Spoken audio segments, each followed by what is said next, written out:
Hello and welcome weary Saturday-ers to the back office show. I can see there's a few of you already there in the old chat. I hope I'm trying to be a bit more 80s today, just because, I'm feeling nostalgic and retro because we tried that Commodore 64 on the last stream and I kind of feel I want to continue it. Let's have a quick look. TTK, excellent music. Yes, I agree, it is the most excellent, and I've put it on despite knowing that YouTube is going to come down hard on me, big time, for doing that. But, let's see how we get on with it.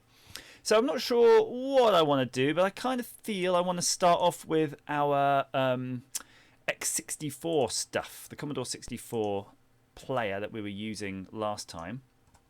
Ooh, full screen. Doesn't quite look right full screen though, does it? I think we can forgive a little bit of screen real estate if we can sort of preserve the aspect ratio. Actually, I'll take a vote on that. If you want it full screen, say yo in the chat, and if you want it aspect ratio correct, say 4:3. So I'm going to make it more difficult for you guys, just because I'm a bit lazy. I don't want to work out what 4:3 is. So Colin Hill, what are we playing? I'm not sure what we're playing. Let's load up something in this stretchy screen, and we'll see, if it looks bad or good or whatnot. We're going to start off. Should we start off with the old bubble again? And that way we can also tune our audio settings. Get some good music here. 4:3. We've got 1:4:3 so far. And while we're waiting for this to run, I'll just sort of let you know. Today we'll be eating some mochi. I've got this selection of mochi that was given to me by my darling wife. I can't remember the occasion now. Damn it, why did she give me this? It was a present. Not birthday present, not Valentine. Anyway, whatever reason, she gave me this, and it's like half a kilo of mochis. So hopefully I won't be eating all of them, but maybe I will. Right, get the joystick ready. And try to remember what's the magic keys for swapping the joystick ports. Swap Alt J. That's what we want, the old Alt J. 4:3. What an aspect ratio. It's probably one of my favourite aspect ratios. 16:9, 20:9. So here's your opportunity to shout out about the music level, the volume. I don't remember that. Do. Quite sinister. Press 1 or 2 to play. Let's press 1.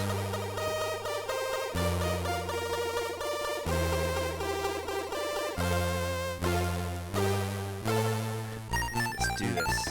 Oh, what? No, Alt J. No, it doesn't like me joystick. This is so amateur. The top 10 aspect ratios.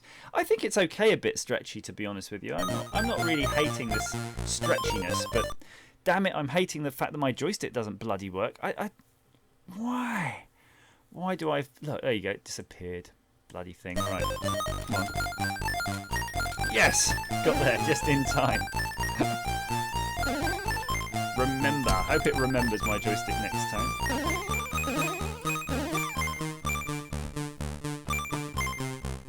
And just for those of you who haven't seen, I'm playing with this flight controller to give me that sort of wooden spoon and a bowl of custard feel that you used to have back in the 80s on the old joysticks. Unless you're using, of course, the zip stick, which I'm very pleased to have on my Commodore 64.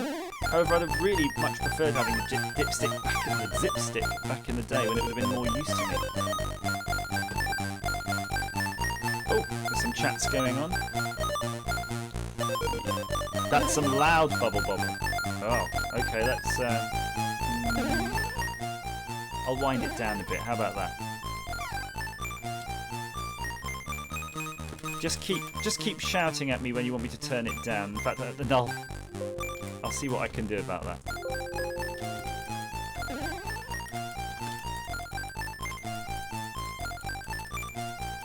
I know some of you are watching these on telly, so if you're watching it on a telly, that's the best mode to watch this, and let me know about the sound levels, because people with computers can tend to wind them up and down, whereas tellies tend to want to stack at that kind of medium volume. Right, think we're doing good. So I think this challenge this afternoon, will be I'm just going to play through on my credits. I'm down to 8 already, because I used up some by configuring my joystick and by accidentally selecting player 2 in the first rounds. That's okay, I think we'll... No, sugar. Gonna...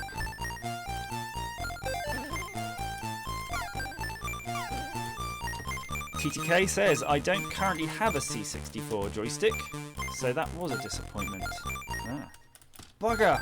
Those chats are killing me.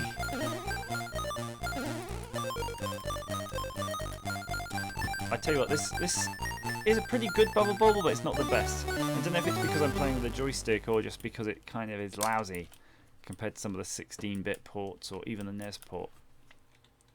Right, let's do it. Bit more serious now that we're all set up. Good to go.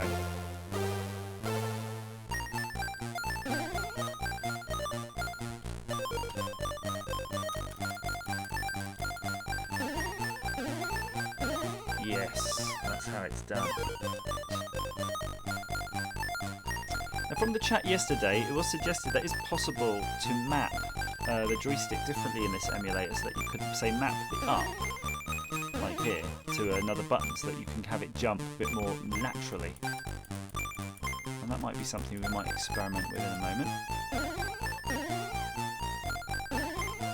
Come on. Boom.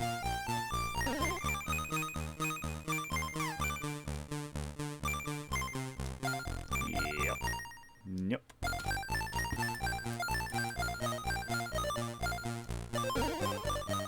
There was one game on the Commodore 64 I remember playing a lot of, and that was Armlight, and I kind of didn't find that in my list of games I've got, but I might have a go at R-Type if I can find it.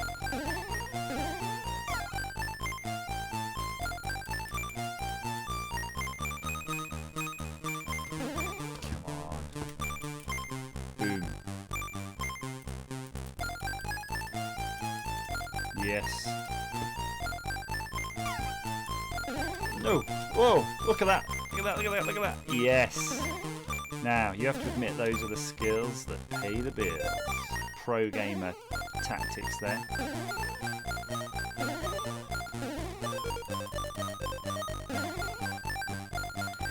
Colin Hill says, I only recall a few C64 games, EA Track and Field, Spy Hunter, which I was absolutely thrilled to find. Spy Hunter was cracking, actually.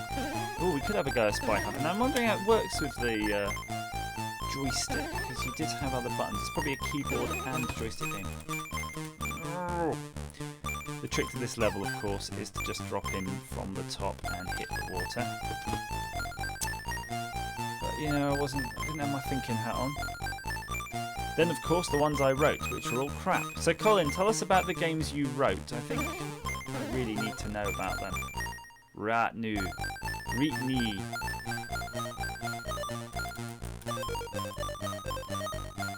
Don't think there's any water. Oh, there's a water. Yes. Come on, come on. That wasn't bad. I mean, it could have been better, but...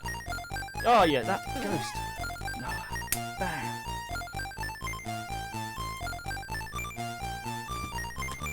Damn it! Did I... What? Whoa, whoa, whoa! What's happened? I never got level skip before. I don't even know how you do it. Fantastic. Well, I'm happy with that.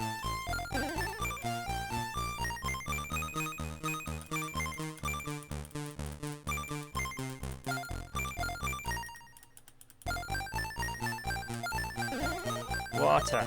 I need a water. Well, at least I can get these extra.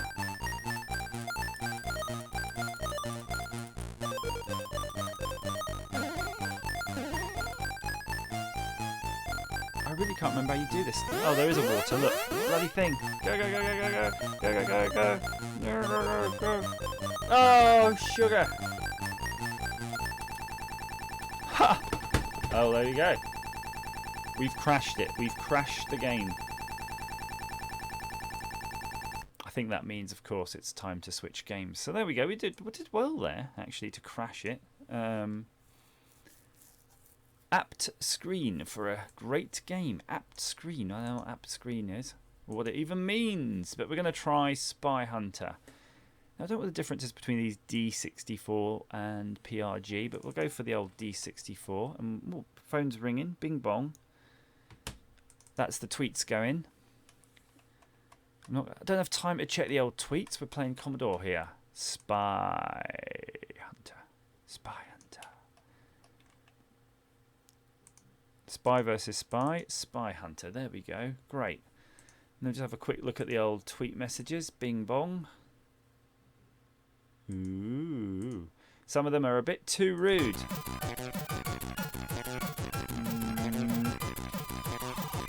I'll answer them on the tweet, but I'm not answering them on the stream.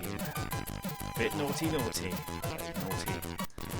Right, nostalgia.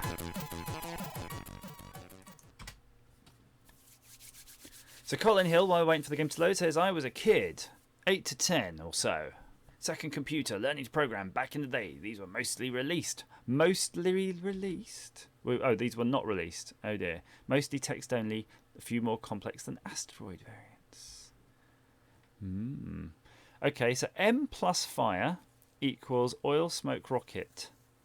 IK, J, IK, JL, and A. Those are horrible keys. I hope we don't have to play with keys. But what was that thing? M. M. Come on. I hope it's got the tune.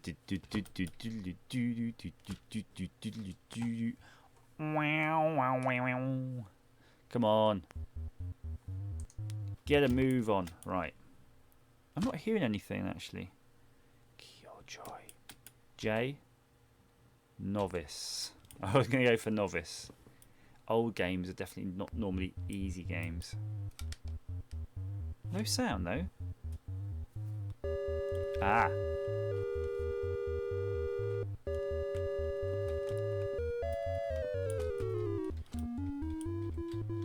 Wrong joystick. Alt J. Come on. Yeah, that's better. Let's do it. I wonder how it works out dead zone on analog joysticks, actually. It must be something to do with the emulator. The dead zone is the difference between when you let go of the joystick and then when you start pushing left, right, up, down. Off to a crap start. Oh, I like how you just blow up your buddy. Ah. Ooh. This was cracking in the arcade, actually. It has decent high-res graphics. No points. Ah, is that the smoke truck? Yeah, it is. Come on. Oh, no! What the hell? Can you just wait 2 minutes? So every now and then the road will bifurcate, and then you'll be able to sometimes jump into the water and you'll turn into a Bortman. But I'm not sure what else you could turn into if you could fly or something. That might be a later variant of Spy Hunter. I kind of feel... Bollocks. I kind of feel there was like a 3D stop Spy Hunter that I might have had on the Xbox. Screw you, buddy. Oh no, we missed the water turn off. Damn it, that was the best bit when you went in the water. Alright, so I'm going to try to get some sort of... It's terrible with this. Absolutely terrible. So TTK says, oh dear, you're one of those odd people who says alt as in altitude rather than alt as in alternate. Altitude, alternate. They sound the same to me. Altitude, alternate. I don't... What you're getting at here? Detour on the left. What does that mean? Bridge out. Detour on... Does that mean you should go left or it's blocked on the left? I might have to hook up a gamepad, I think, for Commodore use. Oh, well, there we go. We're in the boat now. Oh, for... Like, if there's a bridge, right, there's no way the bridge is solid all the way down to the waterline. Damn you. Oh, I wonder if there is a Mask game. Colin Hill's talking about the TV shows at the time, like the A-Team and Mask. But Mask was cool. Mask! Bollocks to this. This is a terrible game. Terrible game, Colin. Spy Hunter sucks. It's going to be no good compared to Mask. I hope there's a Mask game. Mask. Loads of Mask. There we go. The original and the best. Hey JJBX 2004. I think I'm going to be opening up my mochi now because I'm a little bit peckish for some mochis. This box actually seems to be a selection box of multiple flavours. And look at that, isn't it wonderful? You got your sesame seed, you got your brown, and you got your white. I think. Not sure what they are. Because of course it's all written in Japanese. Nope, no clue how. Right, let's do a bit of Mask though while we're waiting. I'm going to turn my phone off because it's going to be, keep ding-danging the whole time. Terrible game or terrible gamer? I'm going to go with probably gamer, actually. Normal mode. Maybe, I should have put it into the... Look at that, how do you do that? Insert disc and press spacebar. Okay. Hello Simon, we're here currently trying to play Mask. And there's no clue at all really if you're supposed to just swap the disc. I think we're already going to give up on that. Why don't we just go straight for one of the later versions of Mask? What is sort of distracted by this one actually. Right, while I'm waiting for that, I'm just going to open this rather heavy box of mochi. Is this the original Mario Brothers? Oh, I do like this.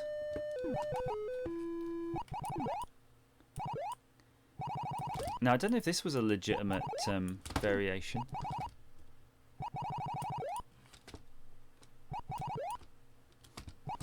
This has got some weird stuff going on with the old sliding. Jeez. If you've ever played this on any other format, the control is actually pretty slick. It's a pretty good game, but this feels really slippy. And once you've jumped, you're totally committed to the length, duration, and direction of the jump. There's no ability to slide it in midair. No.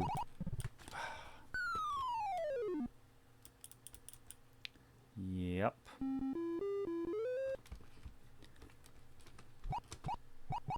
Come on. I refuse to believe I suck this much at Commodore 64 games. I think it's the console. The computer is definitely at fault here. Boom.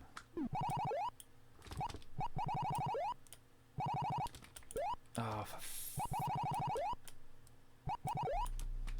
it really does play this bad, actually. I'm really fighting this.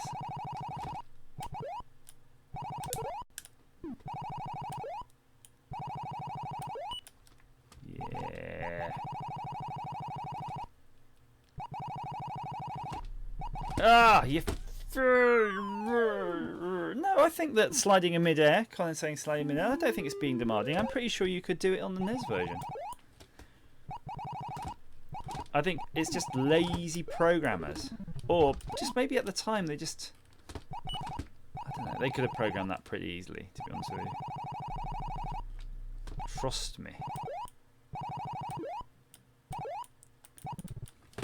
Yeah, bullshit.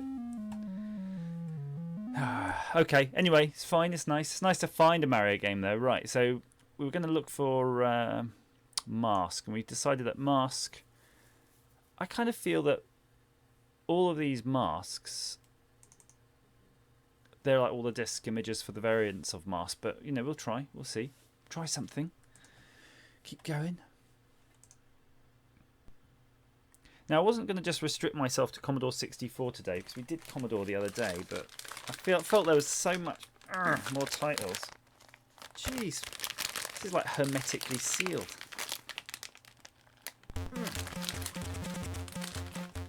So I'm just going to be opening my my snack here with some tools. Yeah, the joystick's at fault, TTK. Absolutely. Doesn't sound much like a Beastie Boys. How about cheat? No, let's not. So I got this sort of waft of sesame. Oh, this is an actual proper masking.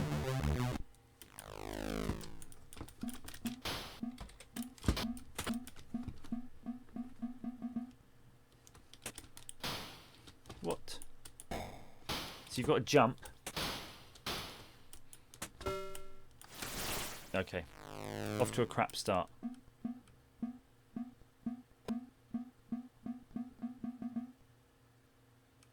Waiting.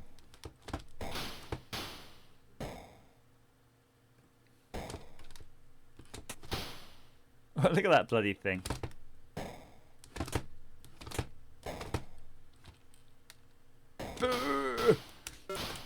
How are you supposed to shoot? I'm just going to check the space bar or something, just in case. You don't have any weapon at all.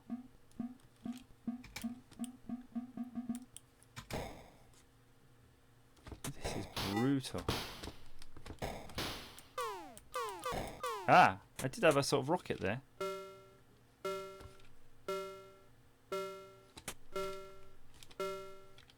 There you go.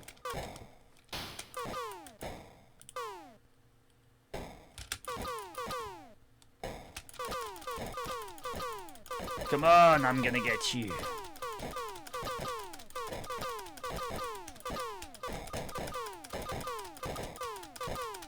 What the actual hell are you supposed to do here? Come on. One must get through. That was it. I'm thinking if I shot the satellite dish, it might have stopped him. But I think you just got to accept a certain amount of attrition in this game. It's weird. Yeah. I kind of think I'll give it another go. That's fine.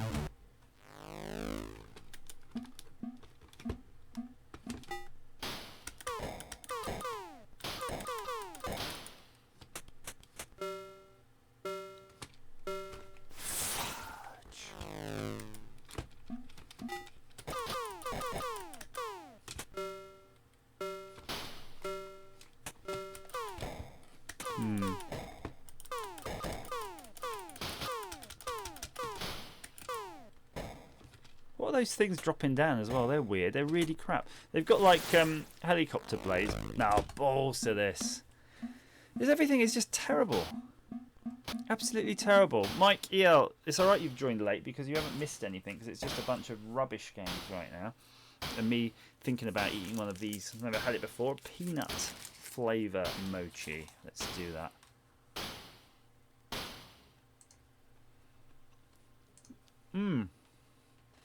That's pretty good. Peanut butter mochi.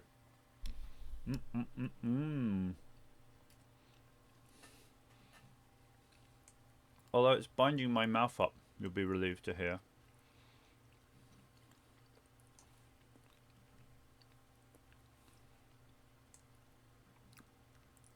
There's so many rubbish games here, really.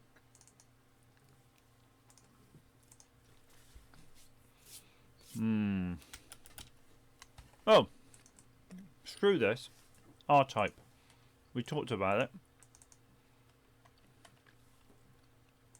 Just one game that plays well, be fine.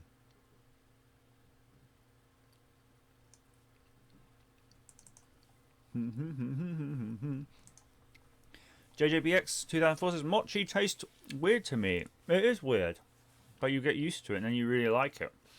I've got so many boxes of it now. People just keep buying me boxes of mochi, but I'm happy.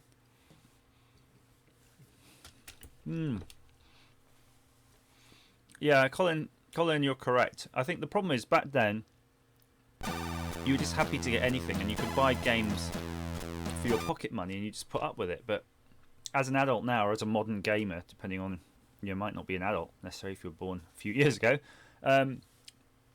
you find it really difficult just to tolerate these older games. Because you're playing this now, thinking, why am I not playing a arcade version? Oh, I should have said Invincible, shouldn't I?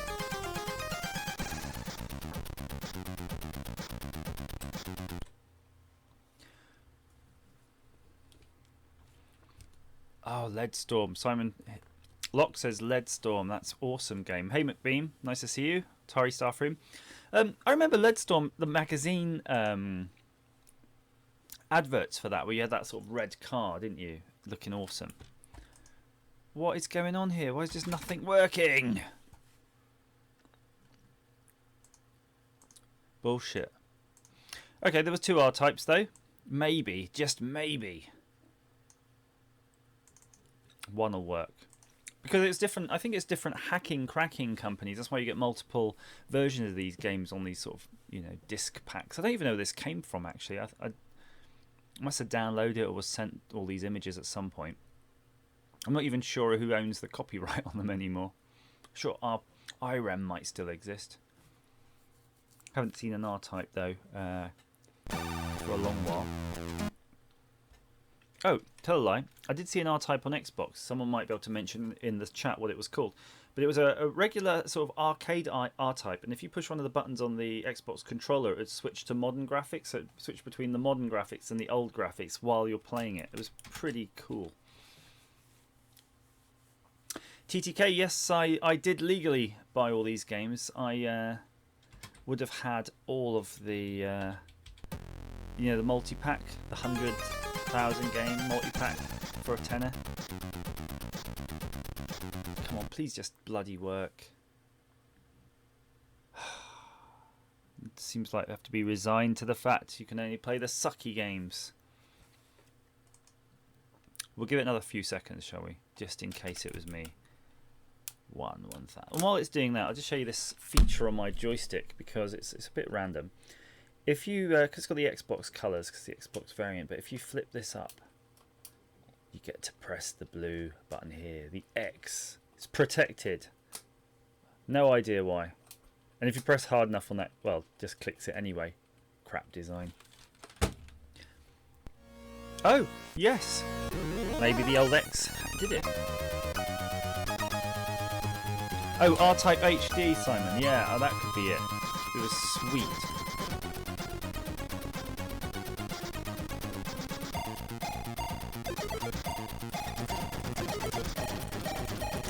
I feel the need to probably stay on this game a little while.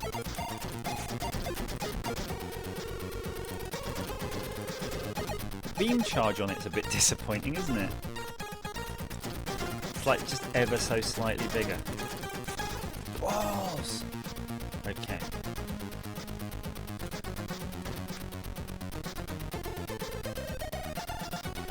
Now, someone did tell me, yeah, warp mode. Is it Alt W? I should have done that.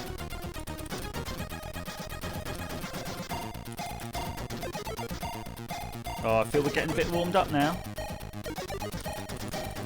Oh!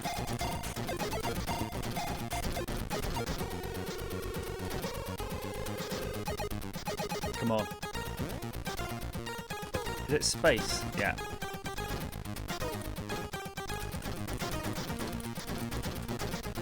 Whoa! Okay.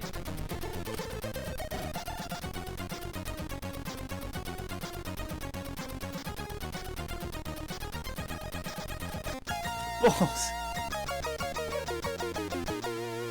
I'm hanging my head in shame. That was probably the worst R-Type performance I've seen for a while.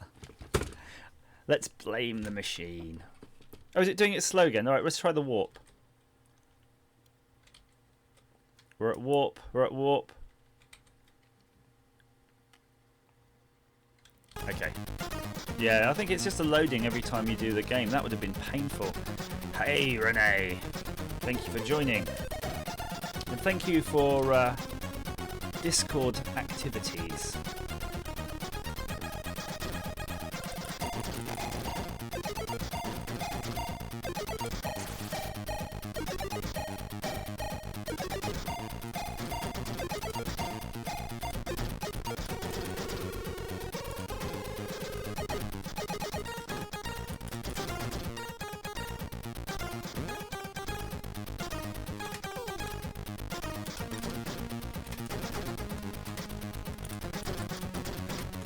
Come back, come back. Shit.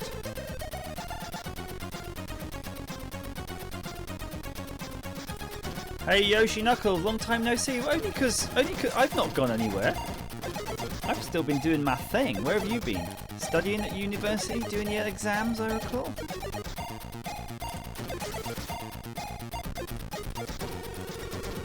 I might just try those Super Nintendo control pad in a moment just to see if that will mitigate my sucking. It's really a flight stick. I mean, it is kind of a bit like the crappy joysticks we had, and but there's no need to do it now.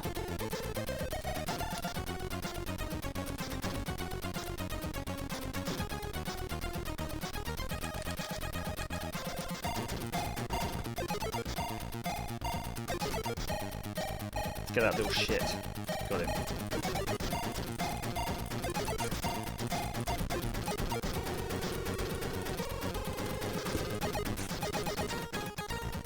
Got the mixed blessing that's the speed up now. Oh, it's good that it's got like a lot of power ups. Oh,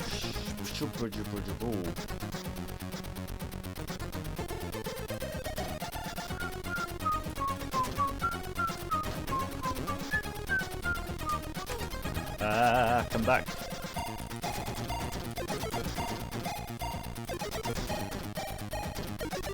Ah, they're not rotating. Fair enough.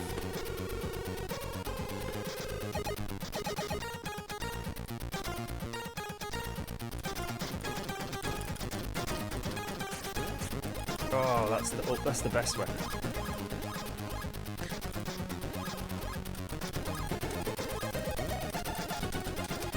So Yoshi, you're saying you were doing your trigonomic function something. It's not the kind of thing I can read while I'm trying to defeat this evil alien.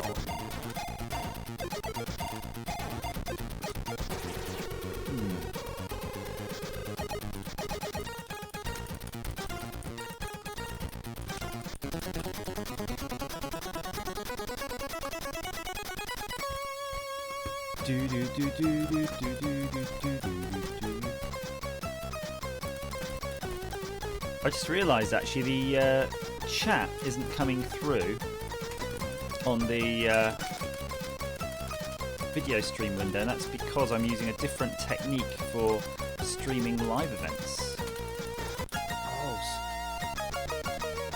Balls to you. Okay, so let's see what anyone's suggesting. I did see a game suggested there. I'm just gonna have a quick look in the old listy list. Planet X2. Let's do it. Let's do some Planet X2. R-Type was good actually. That's pretty good. In fact, while I'm loading up Planet X2, I might have a quick look for that joystick, that joypad. It should just be lying on the floor somewhere here.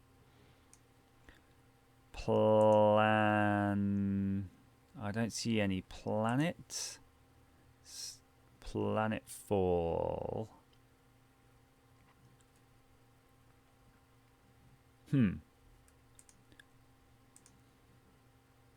Although we'll try some Planet of War. I'll get that pad.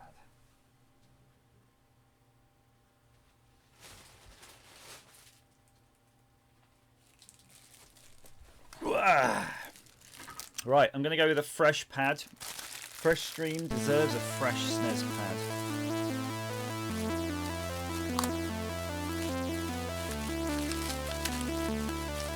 Again, it's with the wrappings.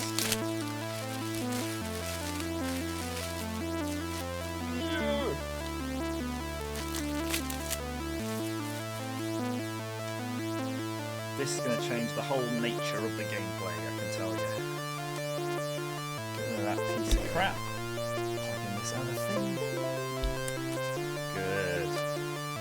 Windows is setting up your device, look. Setting up. So all we need to do is do the final bit of setting. No, not that one. Settings. Joystick settings. Joystick settings again. Joystick 1. Not there. Oh. Vice crashed. Probably because I just yanked its joystick, but that's okay. Come back to it. Joystick. Joystick settings. USB gamepad. Now, while we're here though, let's just see real quick how that whole maybe making up jump thing works. All buttons used as fire. Numeric. No, but yeah, it's not worth messing with. Right. So what were we looking for? Where are we? What game were we going to do? Planet is a very recent exit. Oh, okay. Fair enough. So it's one of those remade, re-released retro game titles that are new. But I do like, look, how about a bit of Portal? I mean, that's one of my favourite games. Clearly, I didn't realise Portal was available on the Commodore 64. So I'm going to do the Alt W. Let's do the turbo boost thing. Now it's 1200%. I suspect if it doesn't work with 1200%, it's never going to work though. Okay, fair enough. Portal sucks. Pipe Mania.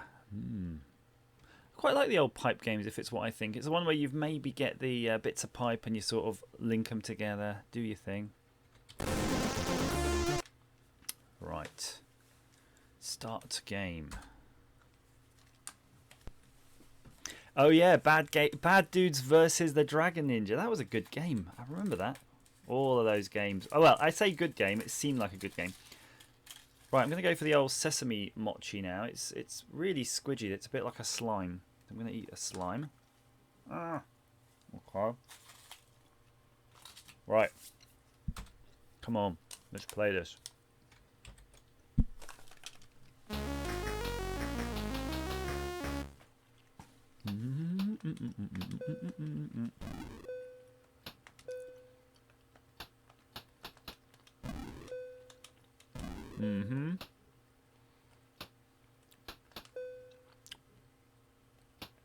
Off to a crap start.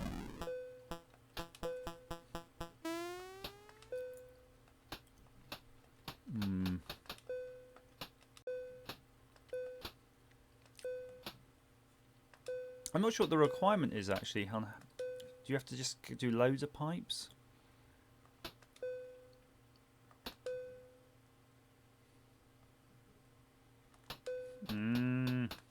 Okay.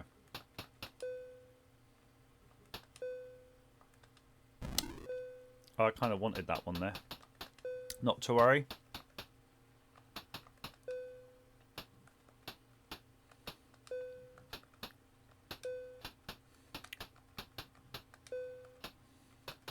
Come on.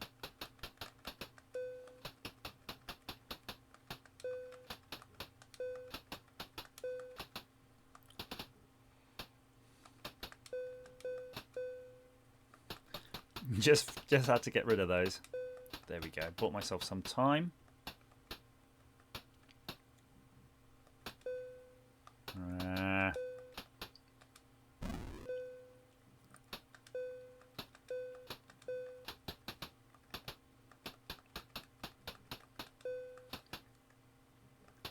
there were so many games like this. Oh, I needed a straight horizontal piece. Bastard. I found my thrill on Blueberry Hill. There we go. That's pretty. This is pretty good actually. It's a really good version.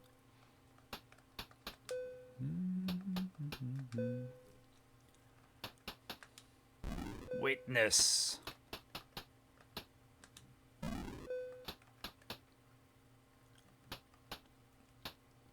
Witness my brain starting to stop working. No, it's back again. I think all I could do is pretty much just straight runs at this point.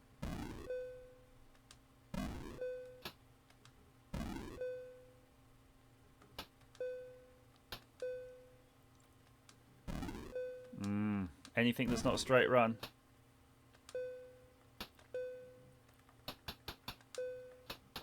So Renee's saying, I'll send the link on Discord for me to download it. Oh, it's a VIC-20 game. So it's not even a Commodore 64 game. Okay, fair enough. We'll try that.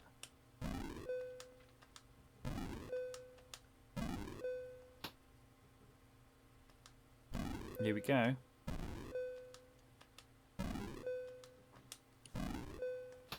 Right, let me have a look on the old Discord while that's working its way through. Oh, this is the 8-Bit Guys game. Yeah, okay. I saw this. That's good he's giving it away for free. Doesn't work. It said it don't work, sir. 404. www. It's a 404 message. If you can try sending me the link again, I'll give it another go. Ah.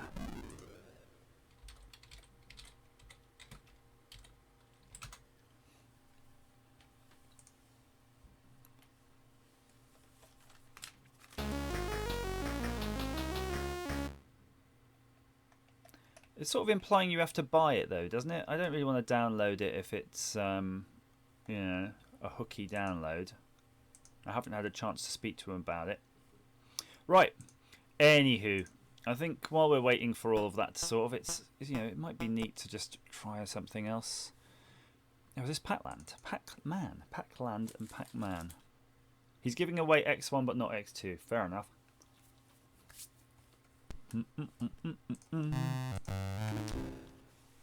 What the hell?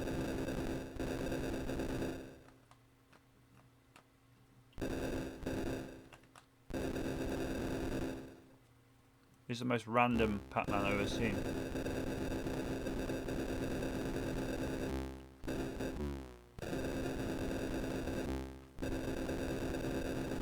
A great disappointment.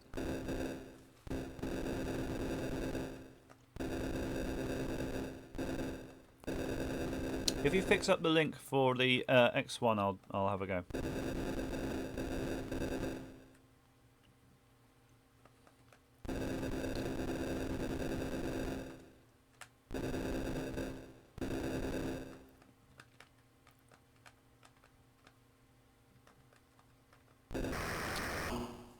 Cock. All right, that was lame.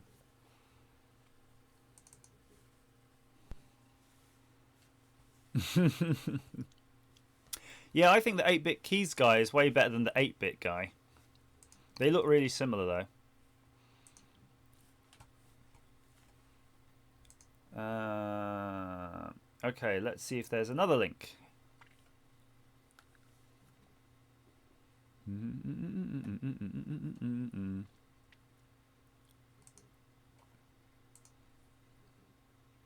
didn't even know the VIC-20 was colour.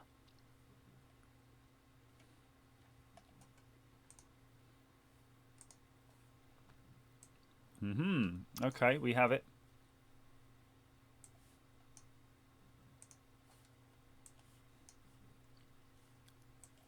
I'm just trying to figure out how to get it into the game.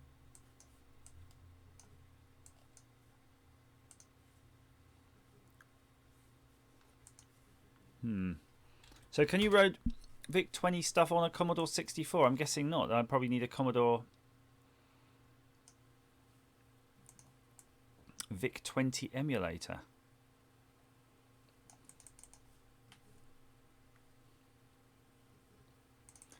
Oh well. Now, what other shooters though were available at the time? You know, we tried R-Type. I quite liked R-Type, and I remember that the Commodore 64 was full of those. That was like its best feature. Oh, Pit Fighter. Okay.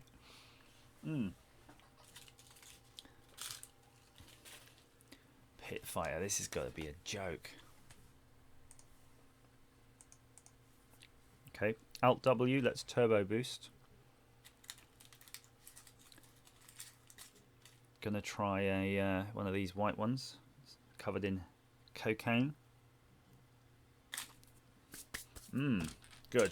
Get rid of this joystick.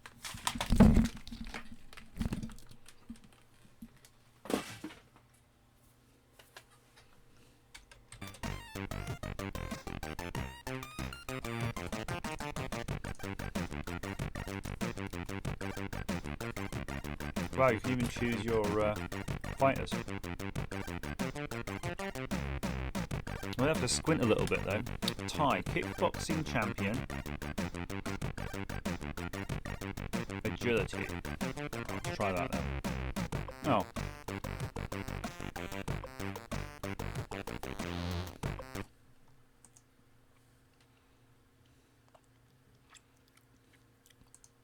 I'll try the Vic 20 game in a moment. JJBX 2004. Come on. So McBeam, when you say where's the list, are you saying where's the list of games? God, I tell you what, if this was a real what would the loading time be like if that was a real one then?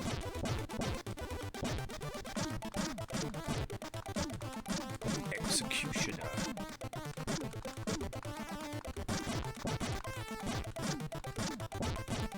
Yeah, baby.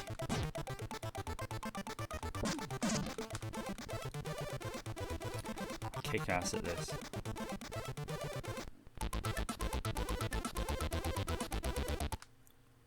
So McBeam, just say a game. Just say what you want. Just say a game. We'll find it. The loading time there must have been excruciating on this. You'd have been like...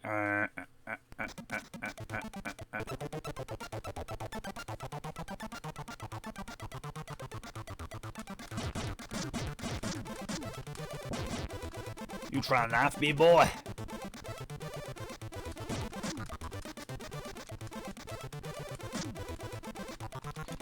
Oh no. Oh, that flying clothesline. I don't even know how you do these moves, but they're pretty good when you get them out. Pick up the knife.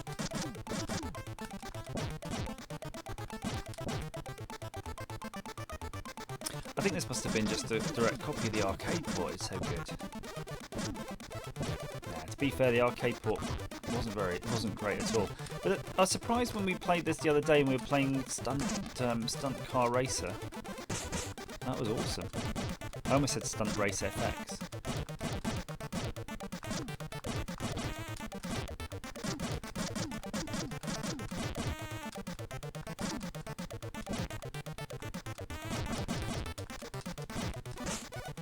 Yep. Oh, blood money. McBeam just said blood money. I think... Oh, God, I hope there's a blood money on here. Ooh. Blood money. Please be a blood money. Blood money. Or blood money. Blood money. Bit more squiddly diddly here.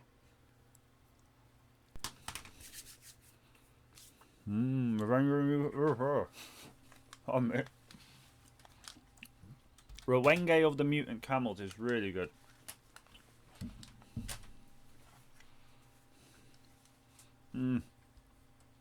So gelatinous. Come on.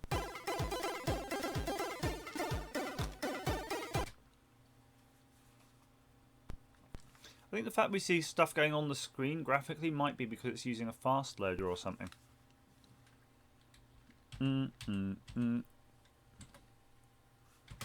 Okay.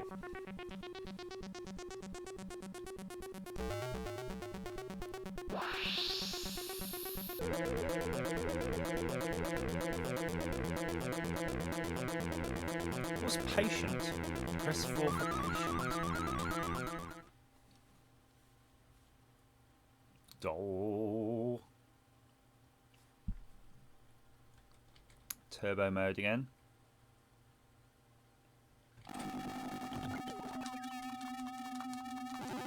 Yeah, it's not quite what I remember it looking like, but I remember it looking on the Atari ST, of course.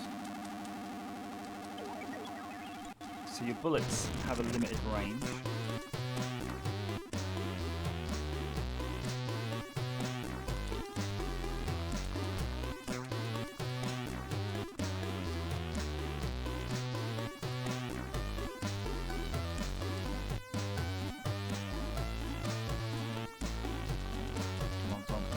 Whoa!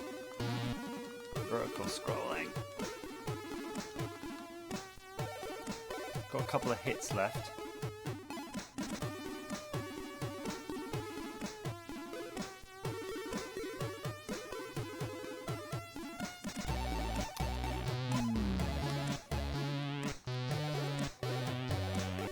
Okay, let's try these two. Oh, nice.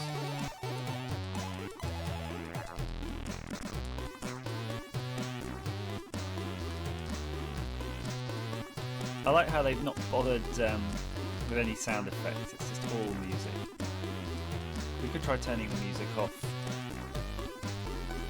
and see if that does it.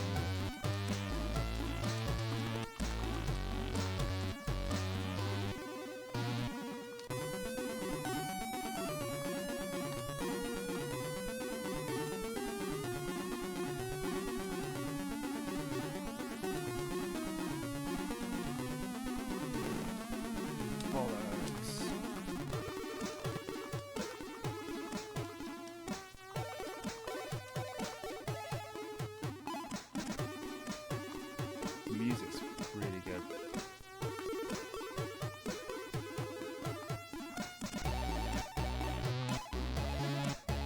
Crap. Oh, you can shoot them to turn them around. No.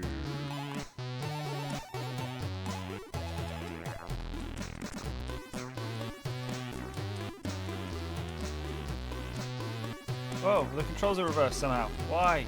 Is that a control reversing generator? Yes, it was. Cute.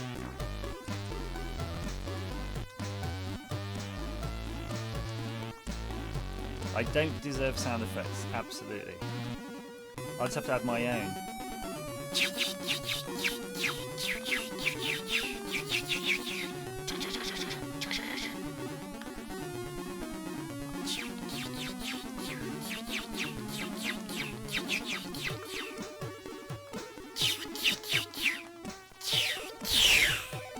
That was quite good, I thought.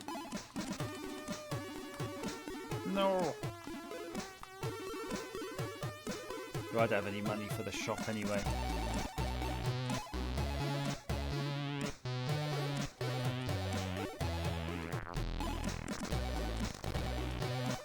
Oh, you can't even pick up the bloody money, they're on it. Jeez.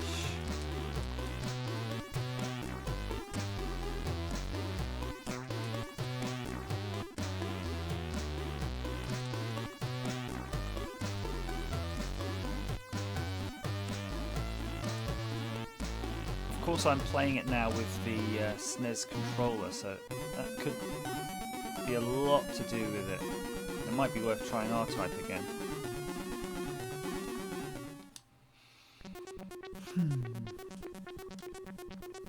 Airwolf. Well, that were better than Blood Money. Well, I only remember the one Airwolf game that was a bit like the one on the B, but I'm willing to have a look. Aliens with two A's. Aliens. Airwolf. Afterburner. Airwolf. Airwolf and Airwolf 2. Let's try Airwolf and then we'll try the second one. Pirated by the Silicon Pirates. Back in there. Gonna swap joysticks in case it needs. No. No, the Silicon Pirates are just making you wait. I'm going to do turbo boost. 10, 9, 8, 7, 6, 5, 4, 3, 2. I'm bored. Let's try Airwolf 2.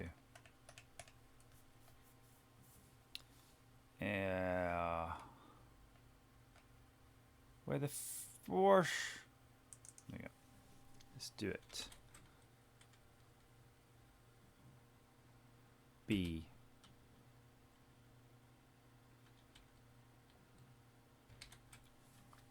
Okay, here we go. Yeah, I don't know if this is the game you were thinking of. I'm not even sure what's going on really. Is it Airwolf in space? Airwolf in space. Wow, this majorly sucks. Oh, you just avoid everything. Let's see if I can eat one of these mockies. Yeah, look, watch. I'm going to sit here eating. Mmm. And it's a peanut butter one, so it'll take ages, but look. Uh-oh. Uh-oh. Mmm. Now you're getting into the game.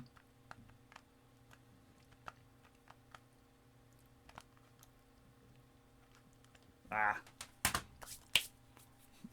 Yeah, I think that's a bit poo.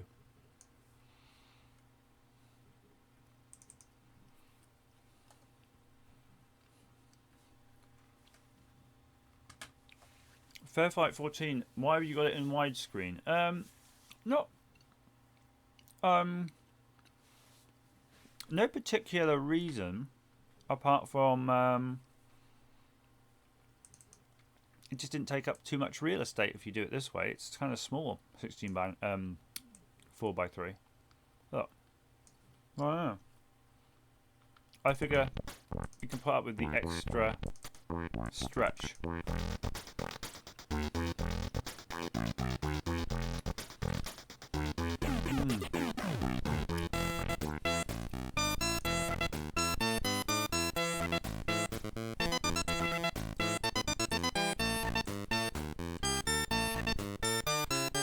F1, but it's not doing nothing. Oh, it's going through the levels. Okay. F7, play the game. Oh, not this piece of crap again. This was awful. No.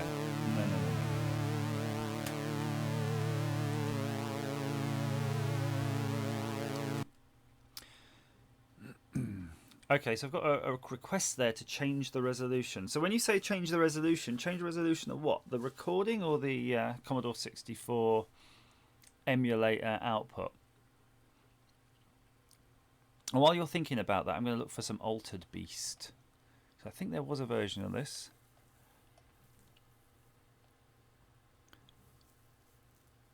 Altered Beast. Altered Beast. Now's a real game.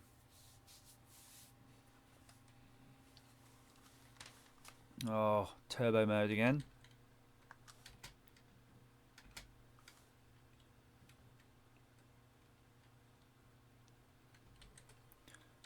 Oh, should we see the game intro? Oh no, oh well, we missed it.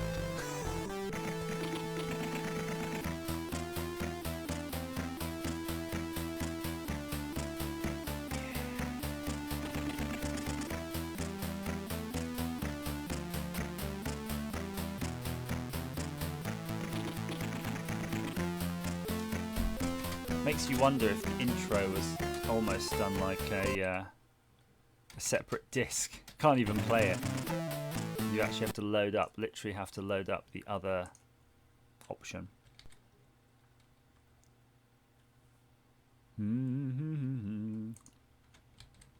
So on another sort of totally different subject, I was recently watching Discovery, and that was the end of the season, and I'm really quite pleased with it. That was the Star Trek Discovery, of course. Right, I'm trying to make sure we're not in the warp mode now, so we're going to go out of warp mode into game mode. There we go. And I thought it was cracking. It was a little bit, I don't know, it felt a bit rushed actually, but the whole, you know, Michael Burnham thing and all of that, it all pans out, doesn't it? Now she's able to just, you know, be a normal Starfleet officer, not this first mutineer. But I suspect the Emperor or Empress, that's going to be like her version of Khan, and she's just going to be always popping up every now and then to cause trouble. But it did have the Enterprise at the end, Marcus. You're correct, Marcus Hackmeister. And not only did it have the Enterprise at the end, it was the Captain Pike version. So I like that. I like that whole time before thing. But it's hard to know where they're going to go with it. What was interesting, though, what was really different was that it was kind of the first time they really showed like the Klingon homeworld. And I know other Star Trek movies and TV shows have showed outside the Enterprise and outside spaceships, you know, like alien planets. But they always look like a village in the middle of a desert with some plastic rocks, whereas the sort of homeworld of Klingon homeworld was just done really amazingly, and I think that was done better than any other Star Trek to date, really. Is this no sound as well? Oh no, there is sound.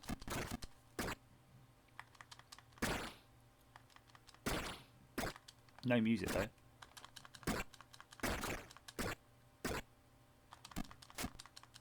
Pearls.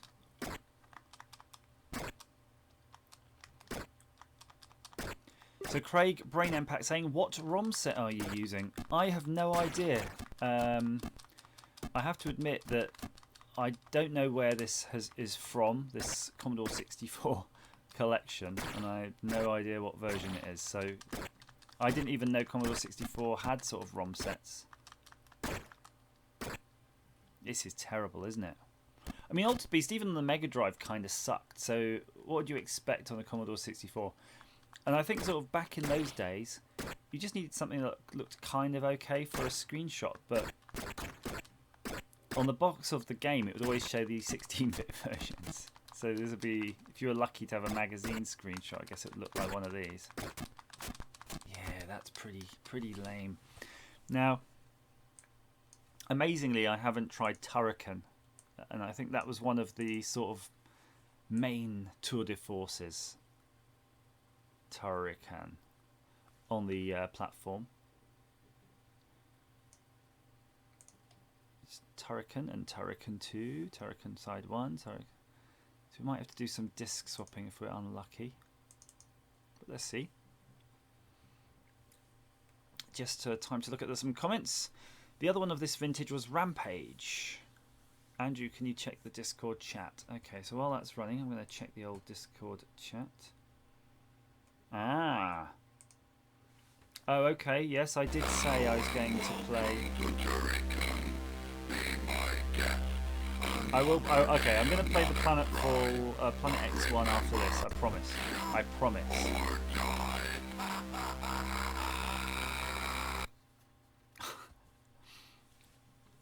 That reminded me of the bit of speech when you used to play a Beeb title, like by Superior Software. Before the Beeb title would start, it would say something and then continue to load the game.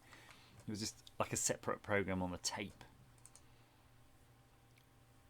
But while that's going on, let's see if I'm going to load up the emulator to see how to run the old VIC games. VIC 20.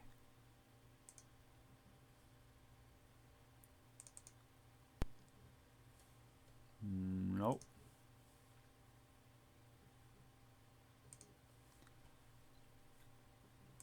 So there's a bunch of things here. X64, X64, X128, XCBM, XPET, X plus 4.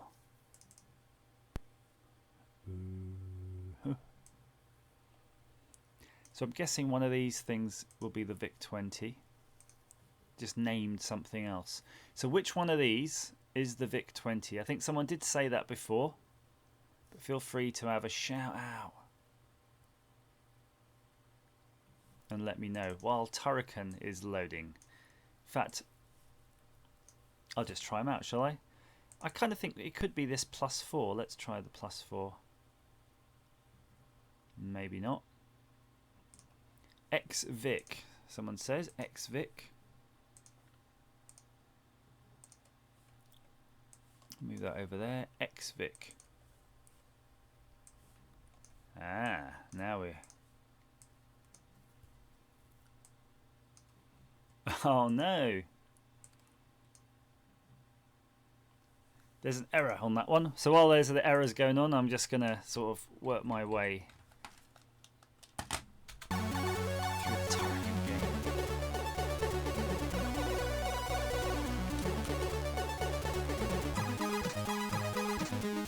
It's not working, guys. Look, when I'm dropping it on there.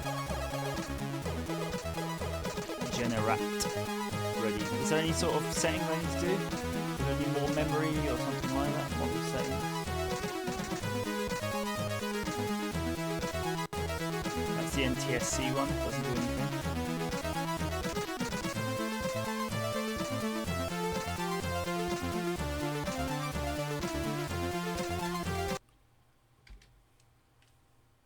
Ah, good. Just so you know, I went to the model settings and set it to be a VIC-21 and it seems to work. So defending planet X1. So Fairfight's asking what happened with the real Commodore 64. Well, it is kind of working actually, the real Commodore 64. It's definitely working. Generating world.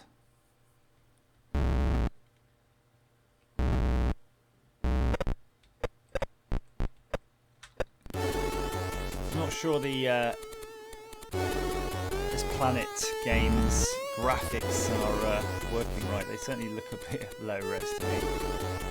Oh, go into settings, region, America. Settings.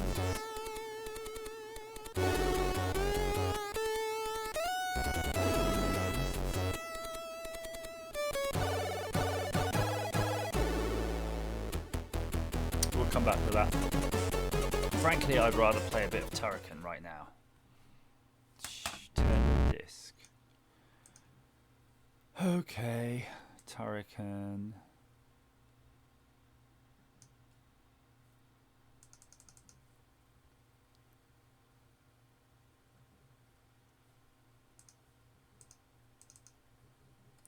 Turning the disc. So this Planet X1 though, I mean, is that the graphics or is it just, you know, corruption?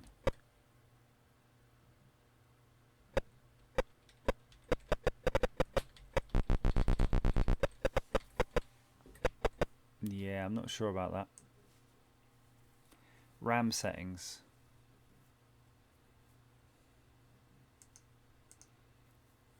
God, it's really confusing here.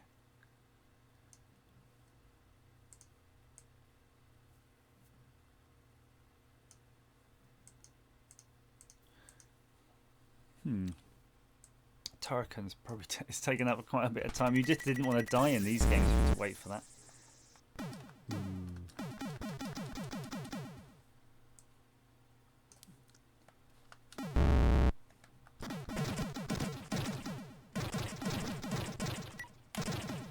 I thought you had a way to shoot a sort of fire thing, but you might have to pick that up.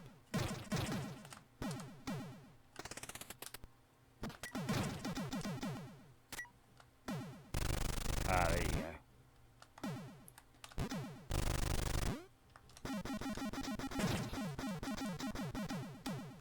You might have been able to turn into a ball like Metroid as well. Come take it. Take my lightning in your face.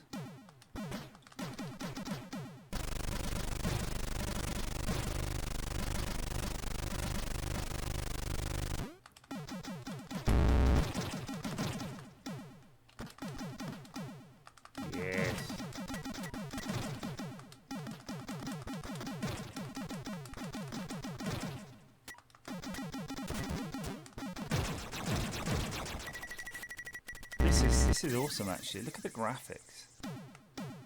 It is amazing what they did with the Commodore 64, to be fair.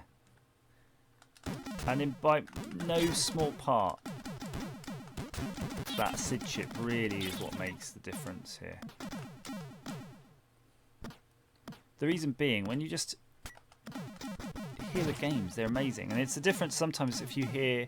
There was a variant of the Master System, I think, and also the Famicom. When they're in Japan, they had like additional synth chips, and they just sound amazing. And when you see them, you think, the reason they bloody didn't have those synth chips weren't just to save money, but because they would compete easily with the sort of 60. You wouldn't necessarily want to have a 16-bit one. You'd be like, wow, this thing sounds amazeballs. So it's not only just the graphics, really, those early systems, 16-bit Mega Drive SNES. It's the sound. And even when you hear a SNES now, it sounds amazing.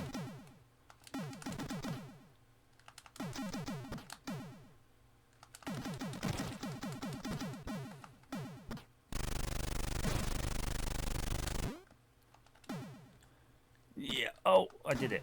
Just come on now. Don't freak out, you can do it.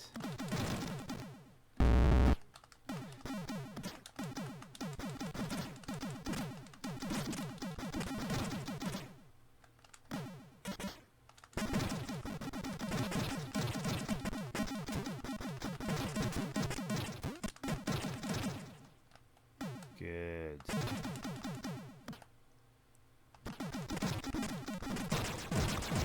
Right.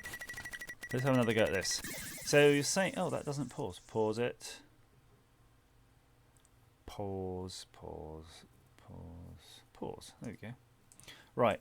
So you're saying give it more banks of memory. So we're going to try RAM settings. And RAM settings...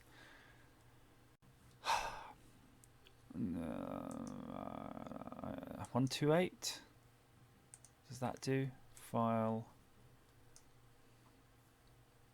Oh, crappy. Right, here we go.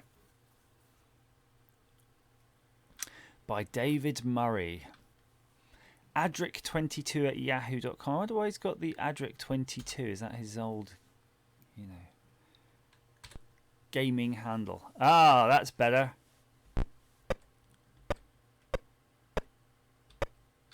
Is there a key?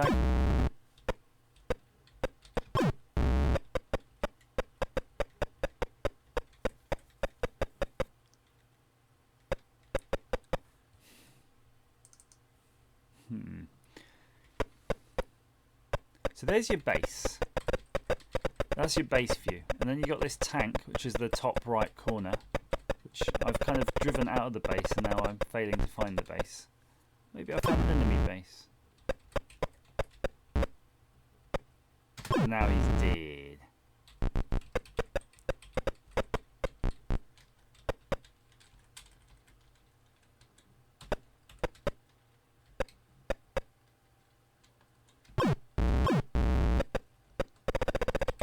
Yeah. I mean, it looks like he's written a pretty good game here, but it's just tricky knowing how to play it. I mean, it's sort of like a carrier command where you're sending your little robot tank off. And I like this signal lost when you die. But I'll need to have a look at the old instructions. We'll have another go at that. Another time, perhaps. Oh, yes, I've seen this being played. I wouldn't mind a little go at this old Thundercats here. Thundercats. See you, McBeam. All the best. Catch you later. We'll do an online streaming game, McBeam. I'll see you in that one. I don't know which one it will be, though. I thought I could hear something there.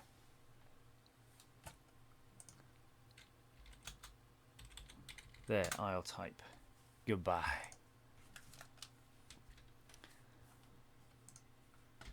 Come on now. So I wonder who are all the popular cracking combos. Oh yeah. Whoa, this is way faster than I thought it would be though. Jeez, that's hard. Hang on. Focus.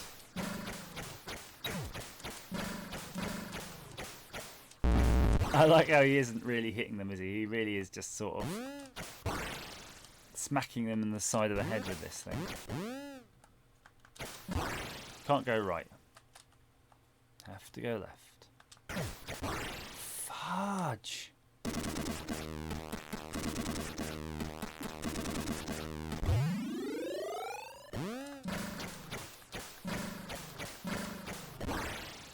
Jeez. So tell me about this thing, Rene, that you've sent me. Is that a Master System or a Mega Drive cart?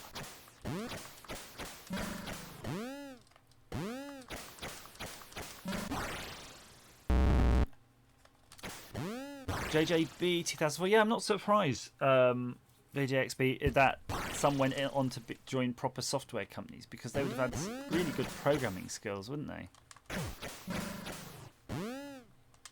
Oh, the pig guys, the rat guys can jump over the top. That is terrible. That is absolutely terrible. So in the another window on the side here, I can see Rene sent me something which looks like a link to a Super Mario World game.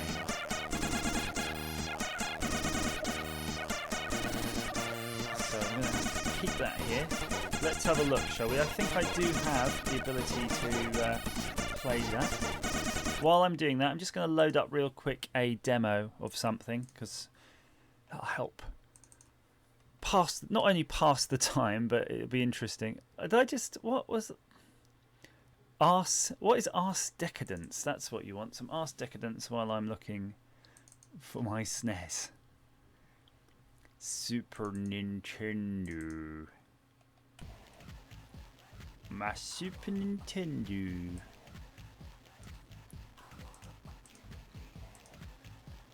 I'm trying to even remember the name of a Super Nintendo emulator. Is that the demo? That is decadently crap.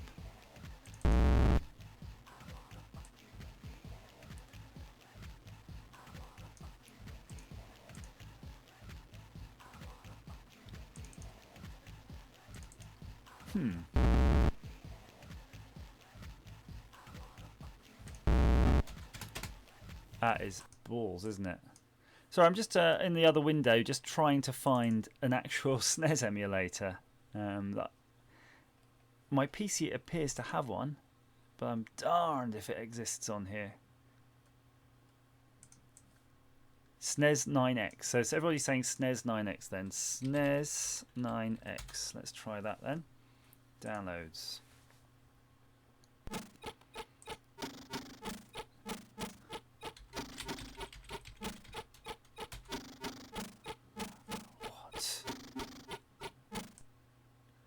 So much junk on the internet, isn't there? Right, I'm just downloading the SNES 64-bit version. We need all of that 64-bit power, don't we?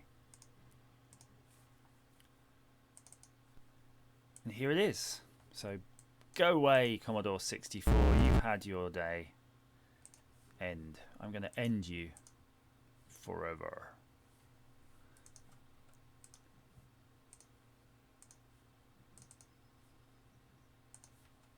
Oh, come on. Do it.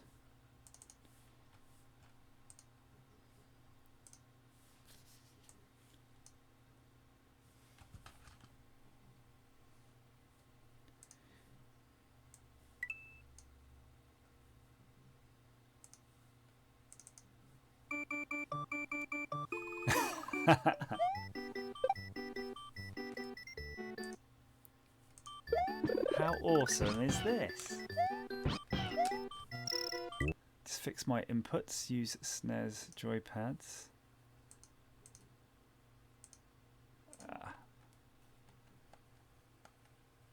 BAYX start select LR.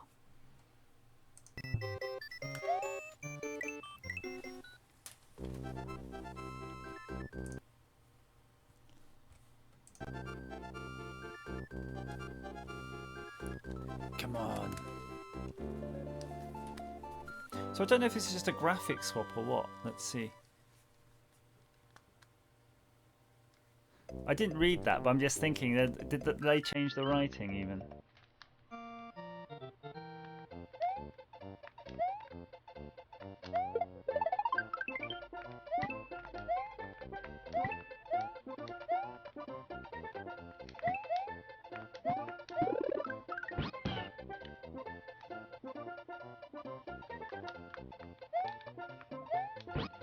So far, I'm not seeing what the difference is.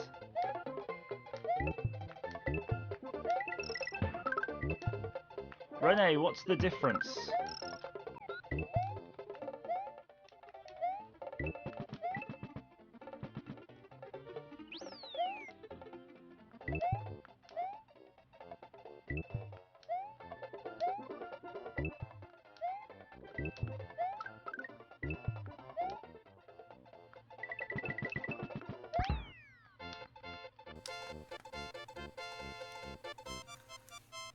Hint, try it left and right.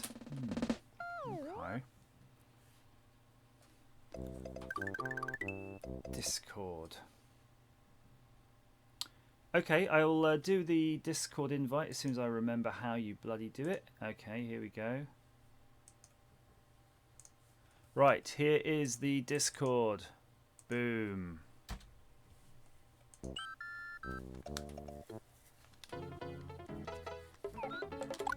Oh! Oh! Okay. Now the ironic thing is I've got Mario Odyssey on the Switch and I haven't even played it yet. It's not even unwrapped. So I don't even know what the action does, but I'm going to try that now. As soon as we get to see some enemies. Public enemy.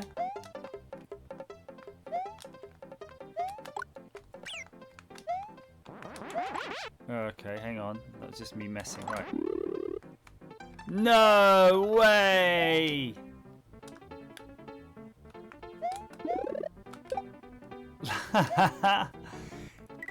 That was kind of cack though, because they're really slow and they can't run.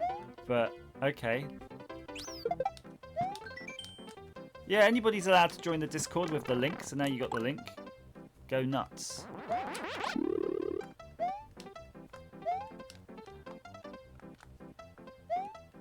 Yeah, I don't know if the dynamic of capturing the Koopas, how that, if that's actually how it is on the actual proper game or not, but I do like they must have put some effort into that,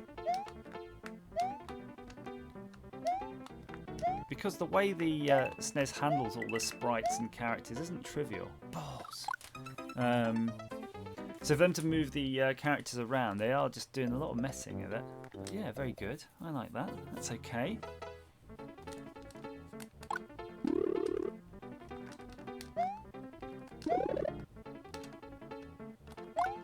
So it's almost like a kind of a get out of jail thing. If you're about to die, if you can get your hat off, you can keep your head off. It works with health boxes. Okay, let's try the health boxes. Oh, sugar!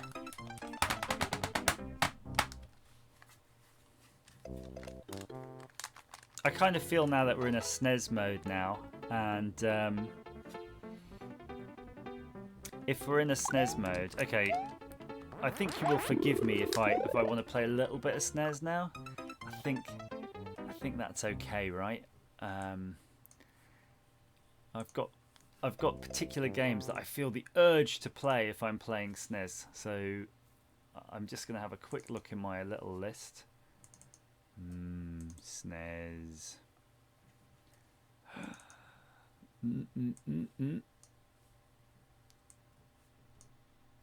There's a SNES game.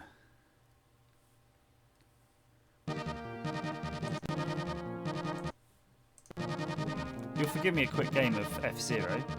I can't resist that.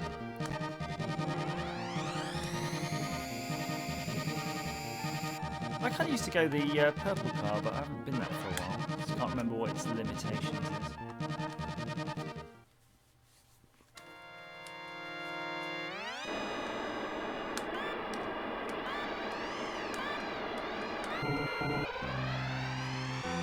Yeah, it's still on the old acceleration. Nothing at the higher top speed. A bit of lag here.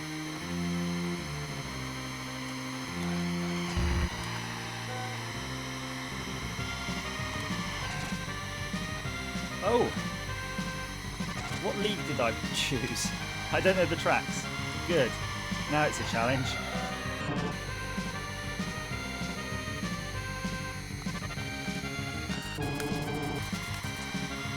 Same track, is it? With just a difference in slight difference in layout. Don't worry.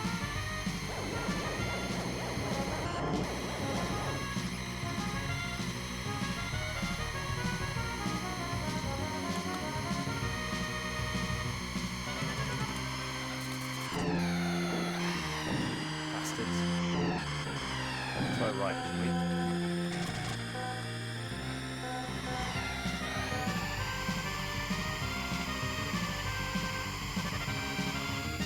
You ready to explode?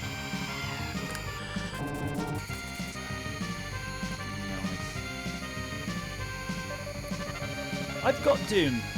Renee, I've actually got Doom on the SNES. I've got the cartridge of that. I need to go in my loft and have a look. I used to have all the cardboard boxes, but I kind of think that the cardboard boxes might have disintegrated now up in the loft. Kind of annoying. The track doesn't split though in the beginner level like that. Oh.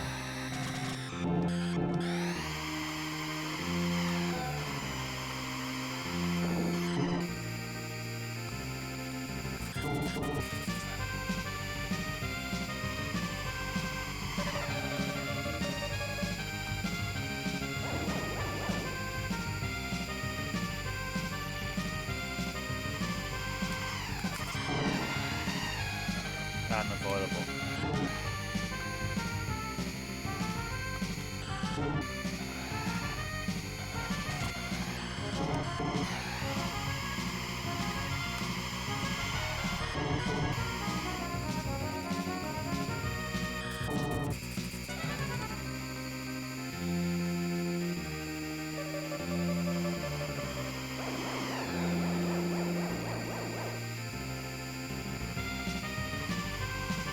That is an awesome game. I could just play F-Zero all day, but I kind of feel you can do a little vote if you want. But I kind of think we'll do a level of F-Zero, which is fine. What about some Castlevania, just so we can hear the music? Because it's got such great music at the beginning, right? And that sound.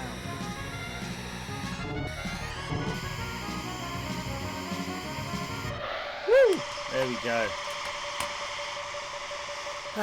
Okay, that was good. I feel like I need to get like that F-Zero feel out of my system. It's such a great game. And there's a lot of great games for the Super Nintendo. I'm just looking through like a little list I've got here, and the sound on these are just amazing. I'm just looking here. There's some sort of Castlevania. Let's try a bit of Castlevania. See if that loads up. Which one's this one though? Some of these I don't recognise. I remember like there are some later games like this one. I've never played this one actually. I never played that as a kid. Yes, I know why, because that's the wrong one. I'll show you the one that I used to play a lot of first. Net play, fair fight. You'll have to explain this net play. Is the net play basically if someone else has a copy of this, you can play multiplayer?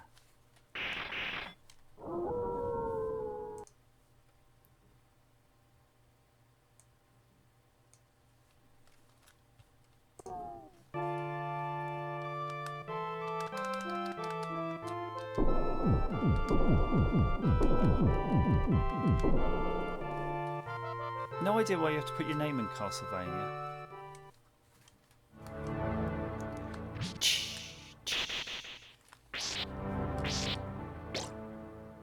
We could do some net play, but I don't know if what games were good. I don't remember any multiplayer games I used to play on the Castlevania. Oh, hello.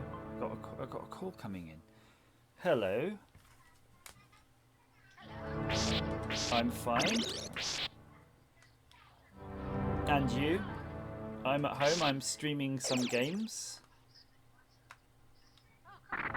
What are you up to? Okay.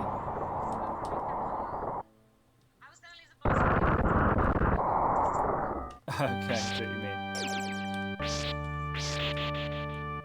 I don't.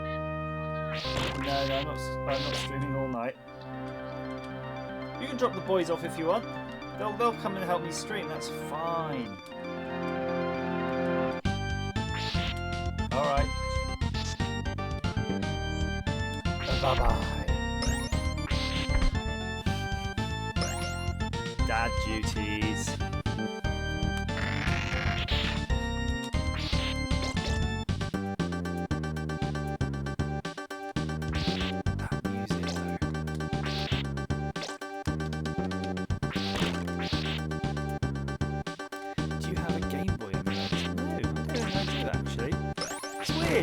It's kind of a system that I've never really wanted to emulate, but I suppose it would be fun emulating because I have like the original Game Boy and it kind of sucks, to be honest, because the screen's so bad. When I was at Play Expo, they had some pimped up Game Boys that had like better screens and illumination and all sorts of new cases fitted, and it was like 40 quid, and I just was not motivated by it. And I know if I paid for all those mods, it would probably come to more than 40 quid easily. But I guess I'd have wanted to fit them myself. It's weird. But I'd never mod my original Game Boy, it was mint. But what I've noticed on some of the Game Boys there in the show is that the screen and... oh, you can hear my wife on the phone. Okay, good. I let you into my life now.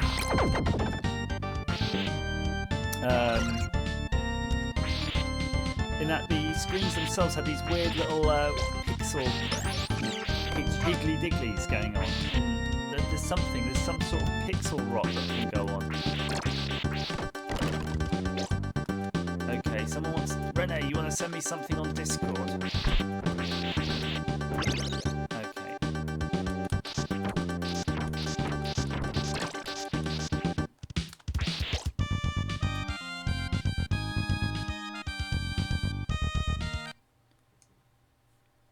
There, how's that?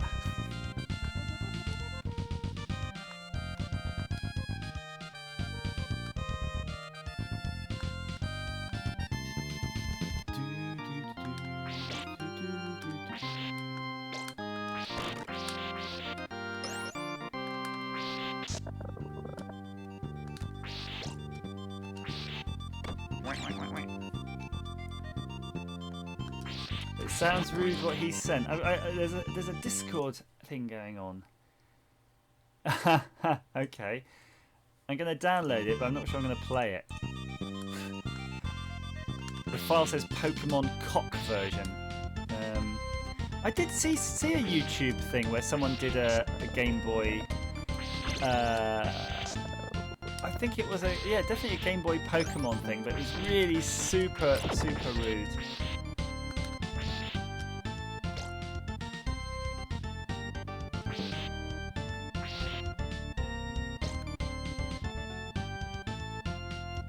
I'll be playing that later because I've got... oh, I got to tell you this. It's so annoying. I've got those sort of super carts that you can put into the Game Boy Advance, right? And I have a few Game Boy Advances and a few SPs and a few DSs and things like that. Now, it's kind of handy because on the early DS, I recall it works. It works on the SP and the Advance flawlessly. And I had two of them with 64 gigabyte cards in them, no doubt, as well. And I gave one to like my youngest son to play with, and he's lost the whole supercar. He's just lost it. What's really annoying is, one, you don't have to take it out, and two, because they're sort of an aftermarket plastic thing, they don't really fit very well, so it was kind of quite jammed in. So I'm like, how the heck has that happened? And it's just totally lost. I mean, they've like thrown it in the bin lost, you know, flushed it down the toilet lost. So it's like, it ain't coming back. We've turned the house over for that thing. And it's annoying because it kind of costs more than the SP when you work it out. And I could load that Pokemon game on it because I think you can load on... I think it either just played normal Game Boy games anyway through some sort of emulator. There was some trickery with it anyway, but you could get away with it. SNES Mini, that's great. So fair fight, if you got a SNES Mini for your Valentine's, that's the perfect gift, isn't it, really? Is it as good as I imagine it could be? Because you've got basically just all these games, and these are all the games that I would just play because they're my favourite ones. And you can just load up what you want. I mean, I quite like Mega Man 2 for the NES, so if you can hack the SNES Mini to play the NES games too, which frankly I'm sure you must be able to, then you really got the best of all worlds, haven't you? Those Medusa heads piss me off, and they really annoyed me in the original NES versions too. Anything with that stupid floating around motion.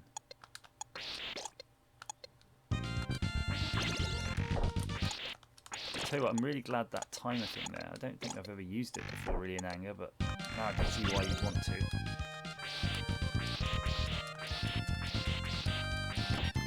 Now what is that supposed to be? I'm going to pause that briefly next time we see one of these. Look. What is it? I mean, I kind of can't... Is it like a flying gopher or something? I mean, it looks like some sort of animal, like a squirrel. Weird, isn't it? Am I just seeing it wrong? Anyone tell me?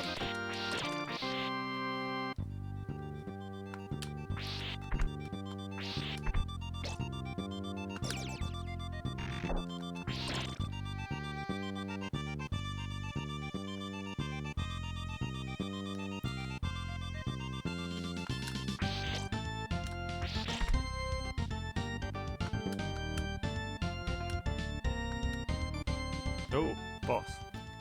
Which one is it? Is it like the horse thing?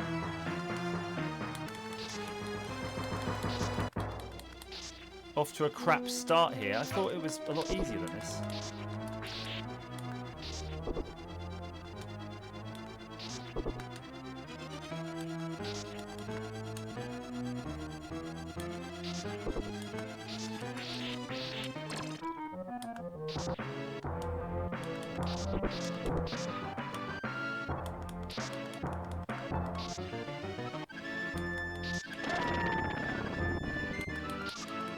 Ah, there you go.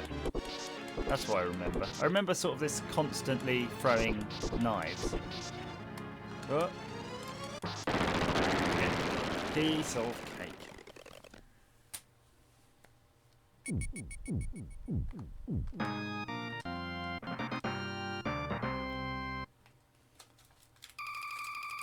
Just gonna have a little another mochi. Mochi. Oh no. Disaster, guys. Oh yeah, it's in green paper, that's why you can't see that, but it's stuck. The mochi has melted. Oh. Let's whip it. We need some Devo.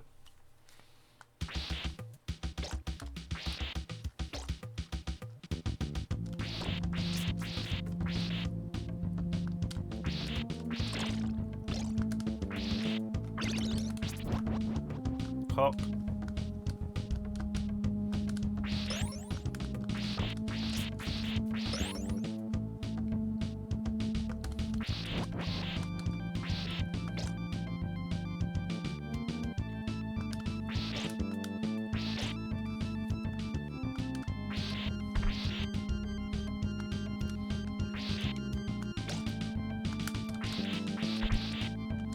This is so much better than the Commodore 64, isn't it?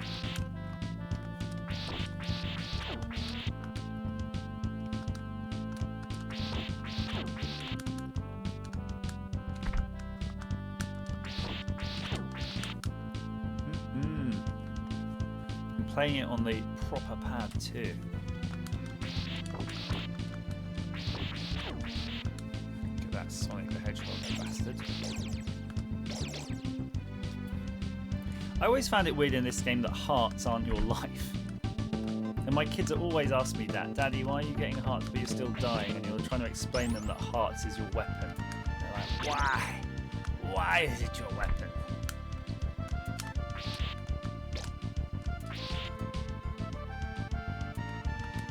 This is Super Castlevania, Colin. This isn't the Commodore 64 anymore, in case you were wondering. But I think this still counts as a retro game, doesn't it? Oh, is it the Spitty Water Dudes?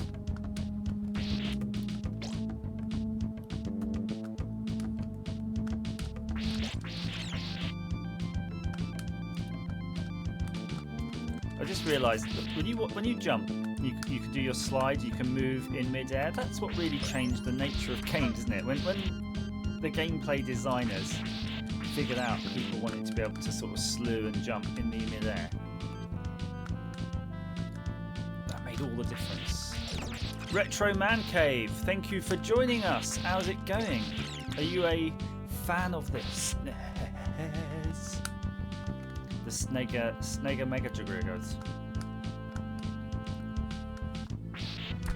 Whoa.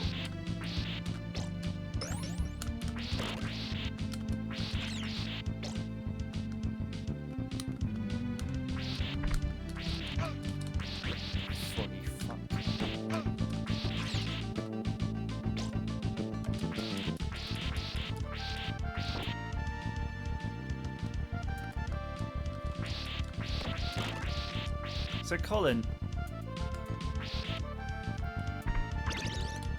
when you say it was near the end of your gaming time, what did you do after that? You just stopped playing games? Or you started doing stuff on PCs?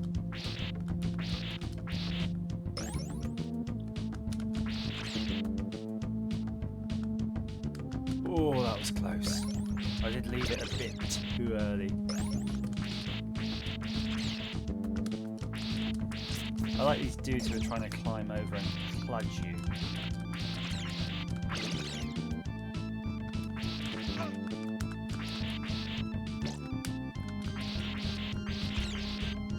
This is some serious stuff here. Notice it's got very quiet now. I don't want to talking. Playing now. Playing. Oh! Simon, you're currently fixing this multi-mega and it's a disaster. So anybody who knows Simon, and I think a lot of you do in the chat, he's a fixer-upper. Not personally, although maybe his wife considers him a fixer-upper. Ooh, naked boobies. YouTube's going to block me. And he's doing a Sega multi-mega thing. And it's had the most atrocious mods done to it. And it's completely balked, and he's been hacking along with that. So I'm hoping when he's finished he's going to post some pictures of the before and after, and you'll all be amazed at his very persistent skills. You'll notice if you watch my channel I don't have persistent skills. I get really quite frustrated and then why am I fixing this calculator or whatever it is I have to be fixing, but he'll sit there, keep fixing it.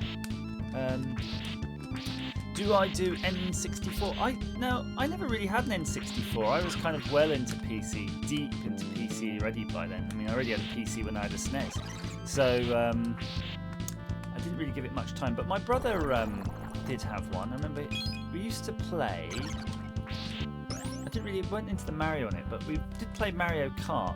And I think it was Wave Race or something. Is it Wave Race? Which was a kind of a racing on jet skis. That was quite good. Now I really could do with some help. I can't remember how you get it. I think you have to sort of hit. Handy trigger. You had to hit holes in the wall to get some chicken, wall meat, wall chicken, wall beef. No walls on this map.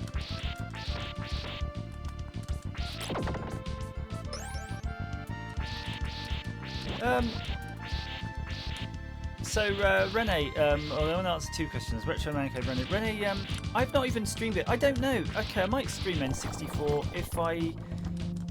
One, I have to get an emulator, but two, I have to get ROMs. I just don't know where to start with that, and I wouldn't know... I think we have even a physical N64 somewhere. I'm trying to remember GoldenEye. And then sometimes I think Time Splitters, and then I remember Time Splitters. That was GameCube I was playing Time Splitters, so I'm kind of mixed up on that. Retro Man Cave, in answer to your question, today's pen is a grey Uniball Jetstream 4+1, which has got the red, the green, the blue, the black, and the pencil. And that's what I've been using today. What have you been using today? What pen? A Bic, perhaps? Or, here's another one that you might like. This one is a pencil, but it's bendy. Look at that, a bendy pencil. I've also got something else that might interest you, which is supposedly an everlasting pencil. And it's basically, looks like a pencil, but it doesn't have a graphite core. It has a tip on it. And the tip is made out of some sort of lead material, a bit like solder. You know when you get a bit of solder and you rub it on a piece of paper, it used to leave an imprint. It basically works on that. But But the problem is with it, the everlasting pencil is not just everlasting in that you never have to sharpen it, never have to do any of that with it. Is that you can't erase it, so it's most useless as a pencil. And it doesn't have that many shades. It's pretty much maybe 4 shades. So you're not talking an HB here. You're talking a, I don't know. Uh-oh, forgot about these guys. Ah! Really screwed that up. All this pen talk. An Argos pen. I can't believe you're using an Argos pen because they don't exist anymore. And if you had taken a pen from an Argos like 10 years ago when they still had pens, surely it would be not erased by now, but useless by now because they only had the tiniest fraction of ink that you could get away with. So I think you're being a bit cheeky with me, Retro Man Cave.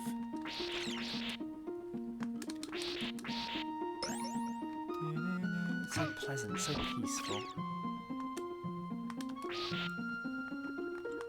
Have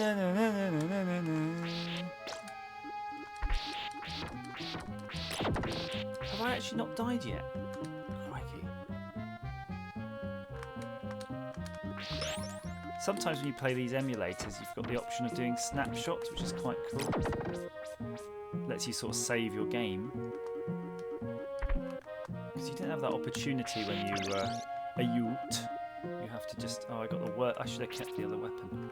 Oh, yeah. Still might be useful here. Boom. I think there's some meat or something in here.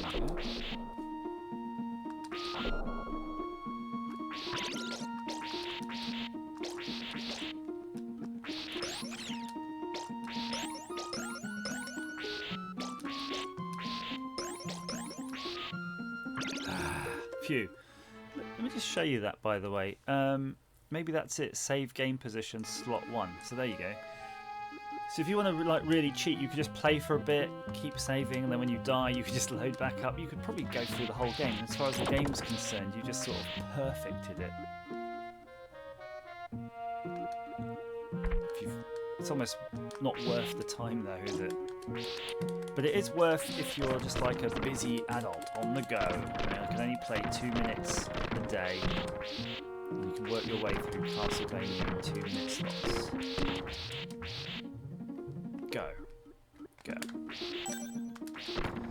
So I just want to tell you a little bit about some of the projects I have in mind, because you saw in my tweets I've been putting together this back office boombox, we're calling it, but really what it is, it's a box that I'm going to paint white inside.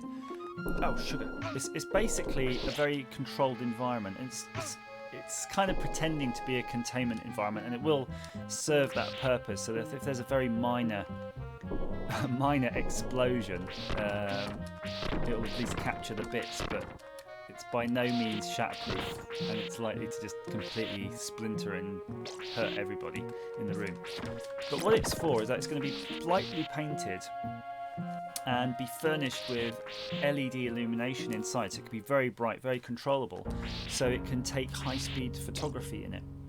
And the reason being, I'm going to do a series of experiments, and I can't show you because we got the old green screen up, but I've got, for example, a ram off a chair. You know those chairs that sort of move around and kick you out if you're a bit elderly? You might not know that, but there are chairs that have not hydraulics, but mechanical actuators, a bit like hydraulic rams. And one of my ideas, for example, is I'm building a sort of system to clamp that into. I've got to get hold of my welder back, and basically it's going to be a bracket that holds this with a very sharp blade, and the blade's I'm going to just make that out of a chisel or a bit of steel, and I'm going to angle grind it to hell so it's nice and sharp. And we're going to take some high-speed photography of that actuator being moved, and check it out, I'm probably going to use an Atari ST to do the moving for fun, because I've got that robot interface on the Atari ST for Lego. So with the Atari ST, I'm going to get it to sort of slowly move the actuator, and that's going to force the blade through whatever object lies between it and the sort of base, the sort of stirrup that it's pushing the knife into. So it's going to have It's going to have a V-shaped hole, and the knife is here like that. So you're going to put an object here like a mobile phone, and the blade's just going to go. And we're going to do that on live objects, basically, through their lithium cells, everything, for fun, and see if there's anything interesting that can be caught on high-speed photography. I mean, it's going to be quite interesting because you'll be able to see the glass and stuff hopefully fracturing in a curious way. I'm going to borrow a high-speed camera to do it. We've also got FLIR, so if there's anything involving heat, we're going to look at it in FLIR. And my sort of normal 4K video cameras that I use for doing the back office, they actually do have a high-speed mode. It's not like super sort of slow-mo, but it is a slow-mo, so you can probably set those up as well. So we've got multiple cameras to sort of capture things from different angles. And okay, that's just something I want to include as part of the actual magazine-style show that I'm going to be starting to put out. So again, we're talking... Oh, you arsehole! It's going to be probably Retro Man Cave. I will take requests, and people have already started sending me things in. So I do have like iPhones and things like that to do, and I'm almost like, oh, they're working. Some of them are older iPhones, but they're like absolutely fine. It feels wrong to destroy something that's actually working, even if it's kind of a bit useless. You kind of think surely it could be useful to somebody. So I'm on the fence. With that at the minute, but yeah, I will take requests. It'll be a lot of there's a lot of stuff sort of gathering here that I'm sort of collecting, mainly things that are kind of broken anyway, and we'll just see how they physically react, because who cares if like a dash cam, for example, isn't really working. There's not much, you know, it's going to break, but we just put a knife through it anyway for fun. Oh, hi, Clive's Dalek. And Clive, thank you so much for saying I'm one of the top 3 channels you enjoy watching. I hope Retro Man Cave's below me in that list. And what a wonderful thing to hear. But more wonderful, though, is your name. I love that, Clive's Dalek. I like that there's somebody called Clive and he's just got a Dalek. Master, let's exterminate some humans. But I'm human, Clive. Oh yeah. So as I was saying before, yeah. So I'm going to be moving to a magazine type format because really, I think that's the only way I can start trying to up my game a little bit and putting a bit more effort into the video work. And I know a lot of people have said you don't need to do it. Big Clive doesn't do it. Julian Iller doesn't do it, etc. But I've got to do it because they're huge channels and they don't need to put the effort in. They started like a decade ago when YouTube was a different place. And once you're established like that, you can pretty much just put out any old content and you're already, you know, you've got a good subscriber base and you're already going to be indexed high in the list. But, you know, I don't have time to do a daily thing anymore, really, but I do have time to film daily. So if I'm doing stuff daily, I can film it, but I just can't edit it and do all the messing around. So being able to put that together and actually, you know, compositing something as a nice magazine type show should be interesting. And maybe it might even include a diary, you know, if I've done interesting things that week. A lot of the time I do really weird things every day, and I'm, you know, in different parts of the world doing all sorts of projects.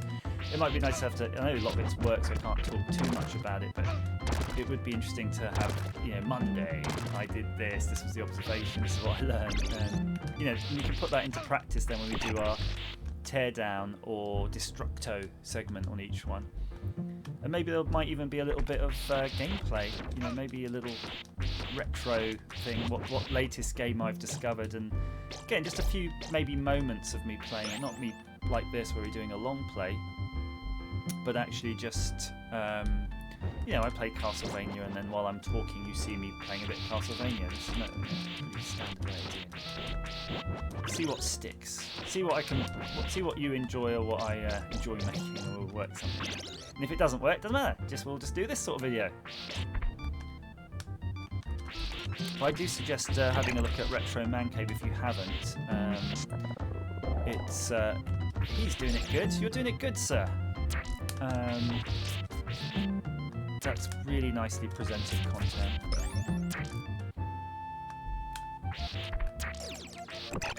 Oh, Retro Man Cave. I don't know if you're aware, but did you see that Stuart Ashen was doing a thing in London today, the Sci-Fi and Fantasy Expo? And I was considering going on it. I actually, to be honest, I just felt a bit poorly this morning, so I didn't. But turns out he had to cancel at the last second. But I was really kind of looking forward to that because I had a really good conversation with somebody about sci-fi last weekend. Because I didn't know there were other people who like sci-fi books, and I thought it'd be really nice to sort of reach out and network a bit with other people in that community because it's quite an underrepresented community. I think I've not really looked for it. I have to be honest, but I've not seen. Oh, how do I do this? Bugger.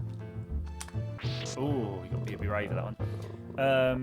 It's not the sort of thing that makes normal YouTube channels. You don't really see that. So, if you know anyone interested in sci-fi, I would be really interested in that. Retro Man Cave. You say you're a newbie, right? But you've got 20,000 subs. You've got an unprecedented amount of subs for a newbie. I mean, you've got enough subs. When you get 10,000 subs, YouTube put on all sorts of airs and graces for you. And I don't think you're even using that. You need to get out there and make some use of that. Crikey. I think you've only been going a year.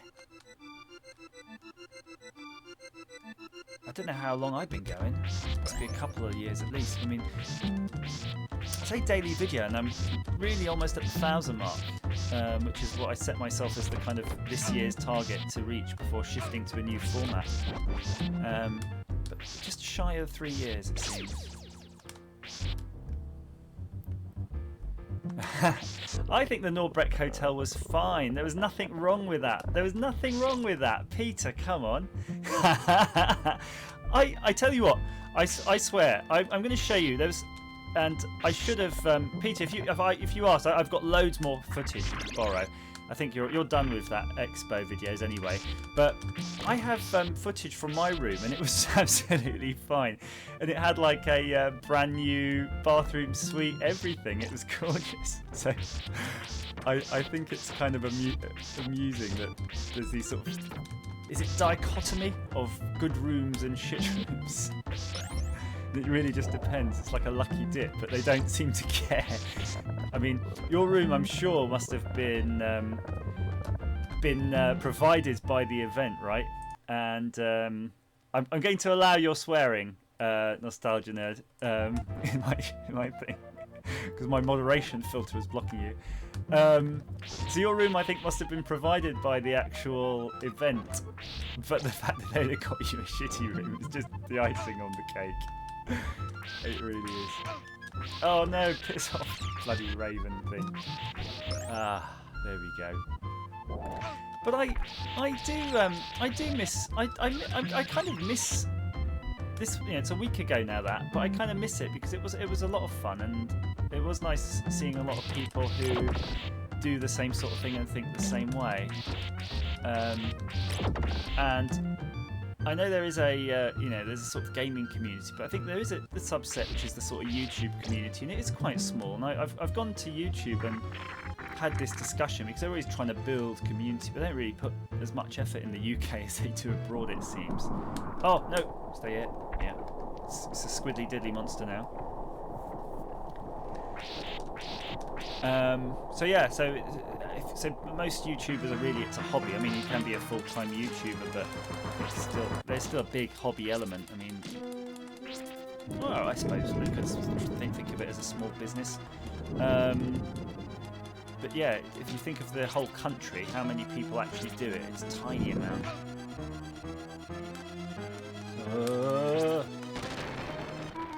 What do you call one of these things? Is it no shit, you yeah. So I'm just going to look in the old chat here momentarily. Mystery pipe. Yeah, that was a weird thing, the mystery pipe. I don't know what it does. I suspect it was moving effluents around the hotel. Oh, did I tell in the chat, just let me know whether or not I told you the story about the blood in the hotel, and that could be a story I'll tell you momentarily. Nostalgia Nerd, I've seen the good rooms. They looked fine. Our room was something like the toilet end of Glasgow. Glasgow. I've never been there, but oh, it sounds horrendous. It sounds horrendous. You're comparing it to your room. So yeah, regarding Manchester, I don't know if Manchester, if it has that same sort of YouTuber vibe, I'll go. If it's going to be there, you know, anonymously and just one of the crowd. Okay, sorry, I'm getting frustrated now. No, not this far back. Come on, we loaded us? Did it save, didn't we? Costado, hello there. Blood story. Oh yeah, the blood story. How to begin with the blood story. So, even though my room was good, that's not to say the hotel itself hasn't got its array of interesting clientele. So, when I was in my room on the first night, that was the Friday night, I think we got to bed, I say me, I don't know what time other people got to bed, but it was about midnight. And I had a pretty good evening with Kim and Daniel. I think actually Retro Man Cave, I think we hung out that night too. It was all in the Copperhead Bar or whatever it was called. Anyway, I went back to the room and you know, just getting ready for bed, and I was all snugged in, and I was wearing my Super Mario World PJs. You know, I came prepared, and there was just this noise from next door. You know, like you hear drunkards going down the hallway, and it's all like, and you can hear it outside, and you kind of ignore it a little bit, don't you? And you just sort of, yeah, I'm just going to sleep through this. Anyway, there's a lot of banging around and thumping and the usual stuff. And then there was kind of this, I'm going to say, paranoid shouting. It was like a guy and his friend clearly were sharing a room somewhat similar, I guess, to Peter and Stuart. It would be a similar room and similar drunkards. And it was basically, the conversation was like, oh mate, no, this we've done it this time. This is bad. This is really bad. I can't believe that. Oh, fuck's sake. Oh shit. Right, so something's gone down. Yeah, put it that way. Something bad has gone down from the sound of it. And you've got one guy who was, they're probably both drunk, but one who was more drunk than the other, freaking out. And the drunk guy, or drugged guy, I don't know, he's just freaking out. And then all of a sudden it's like, oh my god, look at the blood.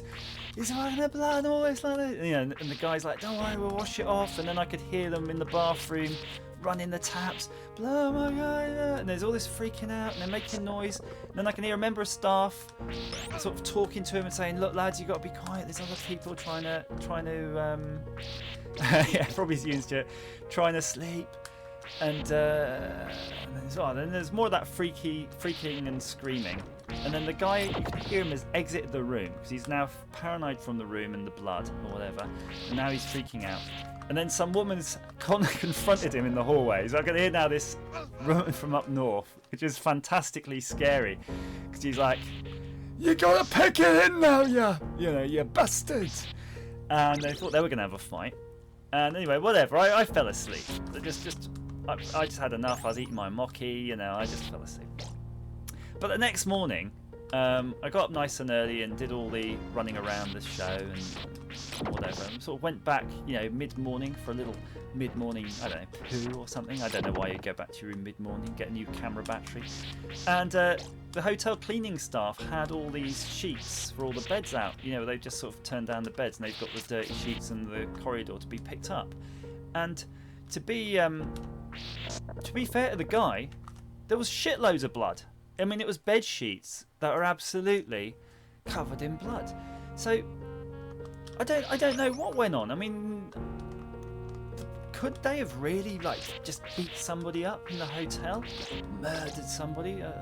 But there was nothing said about it. There was no like in the morning. There was no like police. There was just nothing there. Just blood on the sheets. And I think they'd vacated the room. There was not a peep out of that room after that. So it's kind of a story, but not an amazing ending. I mean, it'd be nice if there was a sort of thing. But yeah, Scary Spice was in the room.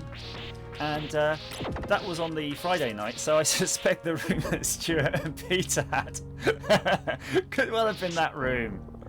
And they just finished hoovering up the blood. Yeah, they might have stabbed someone. Someone got stabbed, Simon. And Simon, you're in the chat, and of course I'm recording this without the chat coming up on the screen today, so that people can swear in the chat and say what they like. But Simon, can you you had a story though of a northern hotel which had a lot of blood, and I think you complained to me. I think you're the one who told me that the Norbrecht was shit, but I'd love it if I recall. Premier, yeah, Premier might have been a better choice, but I don't know. It's an experience. It's like I went to Vilnius once, the first time, on a business meeting.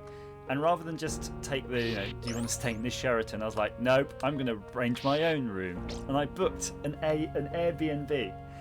And I swear to God, the description, look at my hair, look at that. The description for the Airbnb was fantastic because it said, check this out.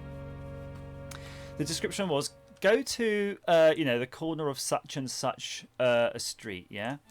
And then turn left down the road. You'll see that there's some broken bikes and graffiti. Go past the graffiti and then you'll see there's a metal door with a bit of bent wire holding it shut.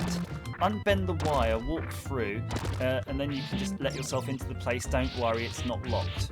Okay, so this is in the centre of town. So I went down to this place, which was literally the scariest friggin' road you've ever been in, which looked like every scene from any Euro murdery type movie where someone gets murdered in an alleyway in a European country. And it was like that. It was so dark. It was like creepy and a creaky door. And I was there at night. Remember, I'd arrived at night and I was unbending the wire, getting through. And then there was this 10 flights of stairs in this Eastern European style tenement block. And apparently, it turns out this had been an old doll factory. So there's some fucking dolls' heads. So now you're like, okay, this does look a bit weird. But then you got into this room that had all of these pictures of Lenin and I think Russian writers. And it was just weird. It was really rustic and felt like some sort of strange village thing, but it was fantastic. I had a really nice night and it was a really good part of town, but that was way more scary than the Norbrecht.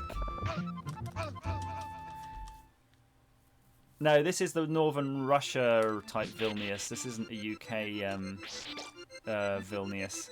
But not only that, if you're ever in America, right, and you're staying in hotels. So I go to America a lot, and I'm always, again, in hotels there, and I normally stay at the Marriott. But if, what's it called? There's a hotel chain called the Howard Johnson. So if you're in Detroit, near the airport, if you ever want an experience, say at the Hojo, take me to the Hojo, the Howard Johnson. And Howard Johnson is a chain hotel, a motel, which is very much like every frigging movie that you've ever seen on the US where someone gets murdered in a hotel, where they've got the little room with one door and a window and an air conditioning unit under the window. You know exactly what I'm talking about, right? That is exactly what these places are. And when you're trying to sleep, you hear just all this banging around outside and people shouting and screaming and in the distance gunshots and all sorts, and you're like, your mind is really playing tricks on you because you're just looking at the floor as well and it looks like every stain known to man on it. By far, I think out of all of them though, the scary US hotels are the scariest because you just imagine everybody's got guns and they're about to hoof the door down. Look, I can save my lives now because I can just load up my slot 2 position. So yeah, Howard Johnson's. Incidentally, downtown Detroit, if you ever watch the movie 8 Mile, is worse than in the movie 8 Mile at the moment. So, but it's not that I don't dislike it. Actually, it is what it is. I always thought I'd really hate Detroit, but actually I've learned to quite like it. A lot of places in the US are like that. You've got to get used to the people. It's like a lot of different countries in one place, and everyone behaves and talks and sounds different. And again, it seemed really scary to us, even though people are speaking English. A lot of the time, they're not, being angry at you or whatever. See you, Nostalgia Nerd. Thank you for joining the chat, and Toodle Pip.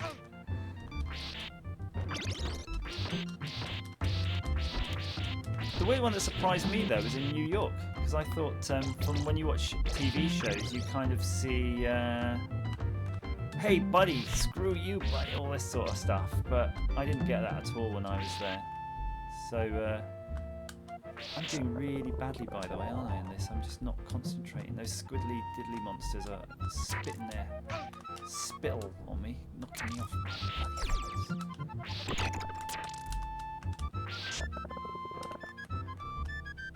That's better.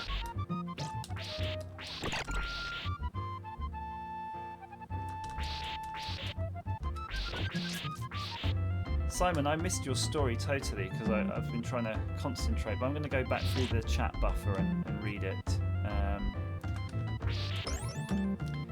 Okay. I'll tell you what.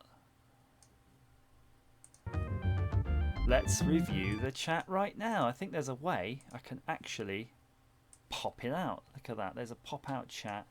And so Simon, here we go. The Wolves football team was staying there. They're also painting the ground floor rooms. We arrived at 11 p.m. told you on the second floor. 2 doors have been kicked in. The room across from ours had the door split in two. Think of The Shining, with blood all over the edges and dark stains on the floor. In the morning, we got a refund without a question, and there was a paramedic car outside.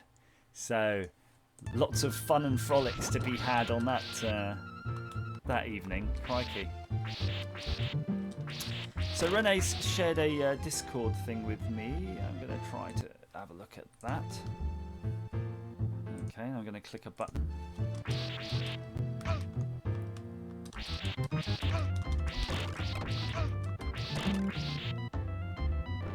So tell me, what am I looking at here, Renee? Oh, it's an N64 stuff. Okay.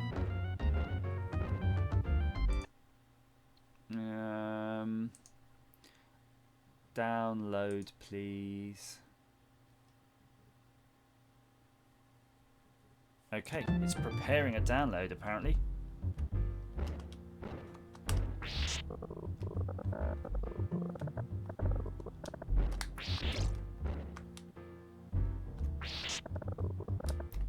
There we go.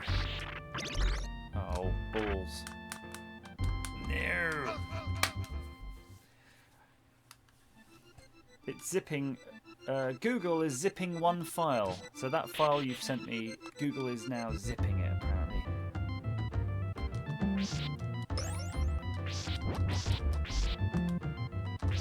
Now, I'm not going to continue when I die, so it's going to be a bit of a challenge at this. Oh, you bugger.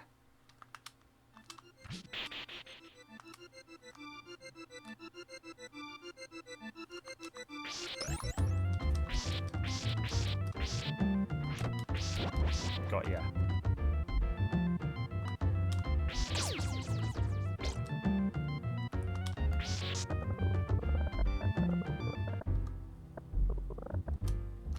Super legit.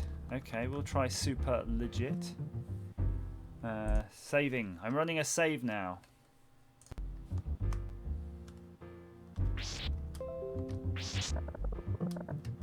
Oh, that was quick.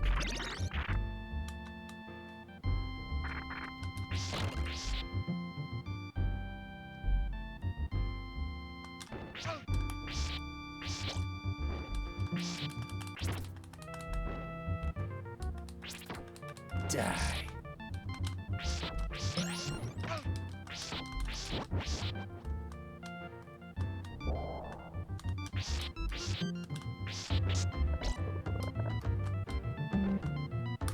Balls to it.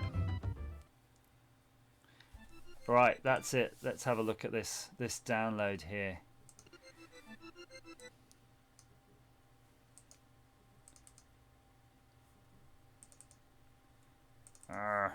Okay.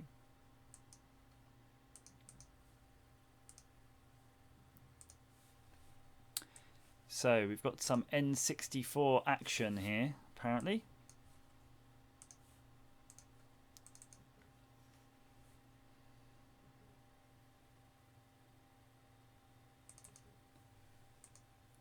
N64. I don't know if I can play an N64 game because I don't have an N64 type controller. But we'll try. We'll try something. Maybe I've got an Xbox controller somewhere, but maybe not today.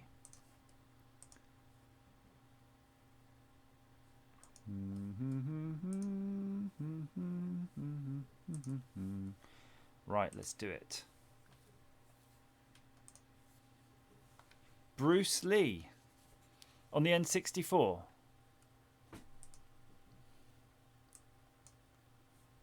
N64.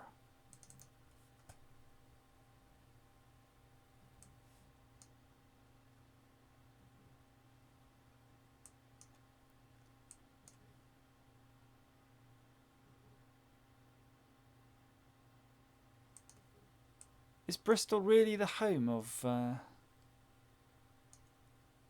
software piracy?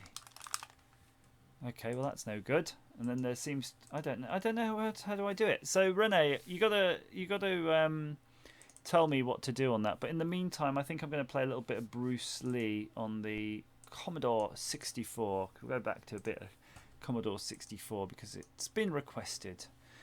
Bruce Lee, and now I've got my control pad on. I feel that I'm going to be able to play this a little bit better anyway. Perg, Bruce Lee. There we go. Bruce Lee, the Bruce of Lee. Oh, I don't know if I want to have another mochi. I might as well, just in case. Who are the Pompeii Pirates? Weren't they a thing? A hacking group. Black.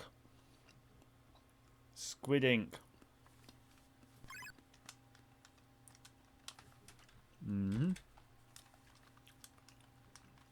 Ah. No joystick.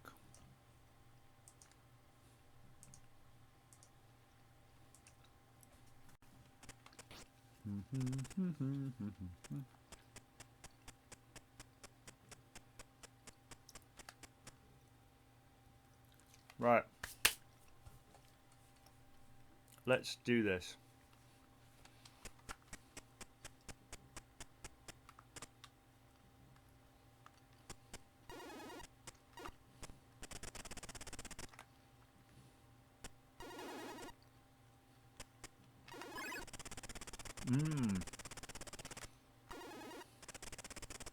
So the Pompeii Pirates are an ST cracking group.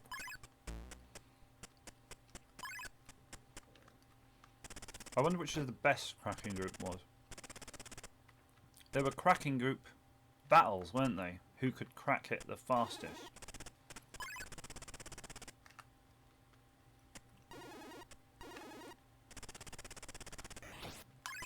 Oh, in the face.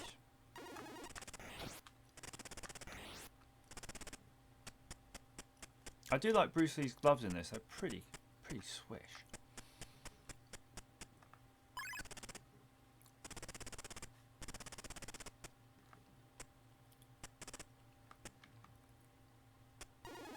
Nice.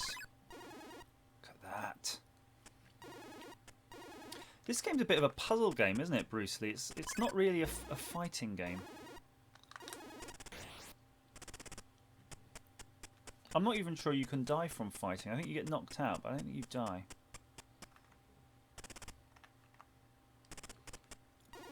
The copy I had on the Beeb when I was young used to crash. So you'd load it up and it would just crash, and that was it. Disappointment. and I never really played it. But on the new Beeb I've got, I say new to me, I was playing this the other day on it, and I was kind of gutted I couldn't play it when I was a kid, because I would have loved it. Nice. Good timing.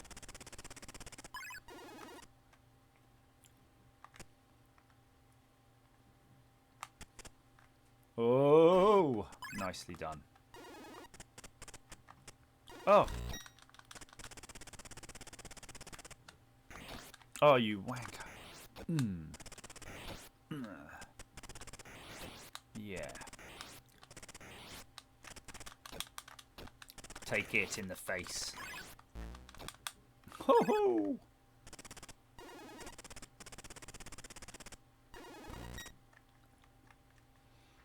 Fair fight, you need a Beeb. Your wife got you the wrong thing. You'd have enjoyed a Beeb more than the SNES Mini.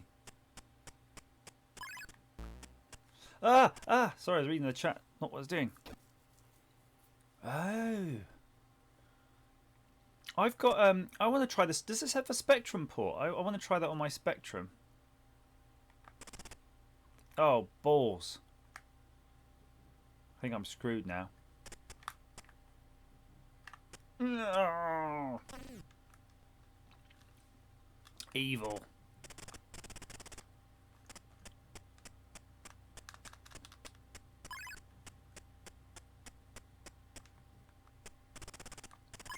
How'd you get that? You might have to jump really early. Yeah. When you get that, it stops the thing from shooting across.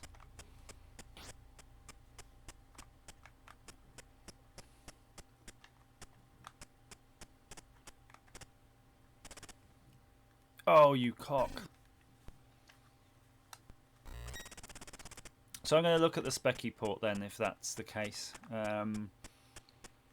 I've not really done anything with the Spectrum. I sort of, because it just lives in its box. But now I've got a kind of permanent setup in the kitchen for the Beeb and now the balls Commodore 64. It only makes sense really to now extend that for the Atari ST and the Spectrum. So I really need to sort out some sort of way of storing these and displaying these in a nice way that's easy for me to use, but then doesn't mean I have to keep worrying about whether the kids are gonna fudge are gonna ruin it.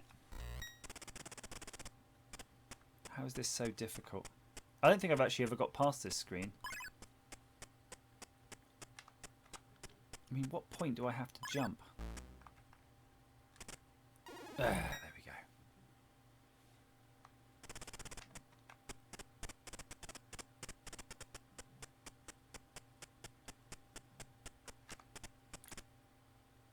Oh, I didn't even time that.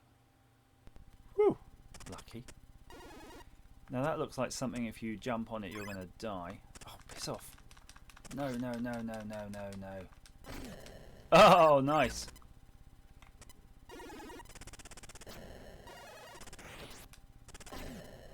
Shit.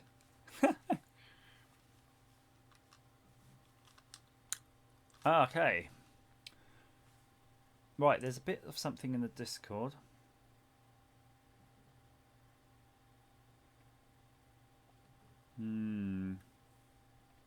Renee, that looks a little bit too involved at the minute for me, but I will try that.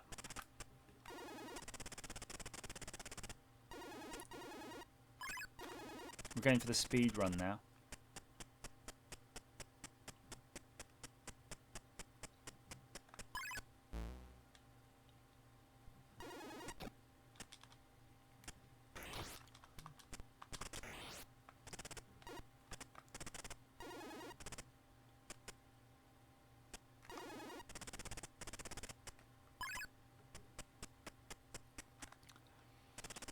Isn't there a Spectrum ID expansion thing? Maybe. I mean, I don't know. I think that... so on the Beeb I've got an SD card thing. And on the Commodore 64 I've got an SD card thing. And on the Atari ST I've got a USB thing. So it would only make sense that such a thing exists on the Spectrum. What really surprised me though is how quick the games load on the Spectrum anyway. It was a really nice, fast loading mechanism on it, relatively speaking. Whereas a Commodore 64 seems like a bloody pig. Ugh. See you, Custardo. Div MMC. That's what I need.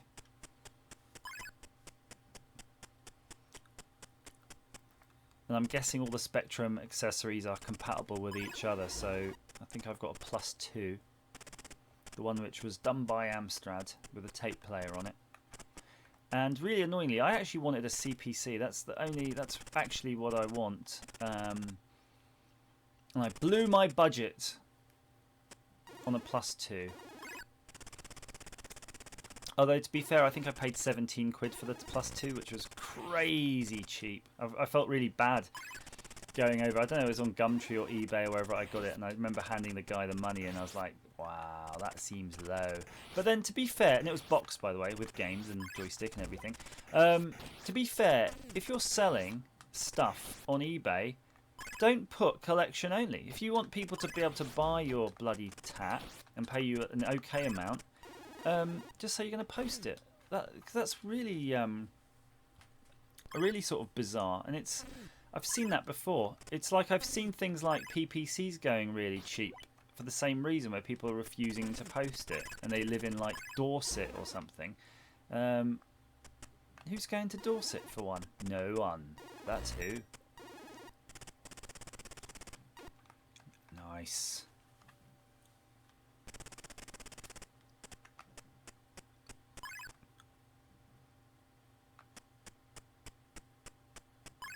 Okay, here we go. Let's do it. Oh, you balls. Come on, there must be a way of getting out of this. Punch the wall, punch the wall.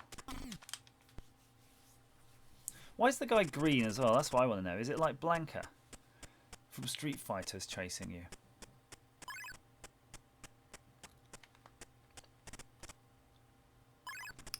Come on now.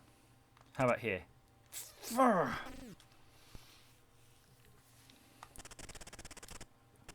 think we need to use like math here and work this out. I'm going to take a snapshot actually. Bruce.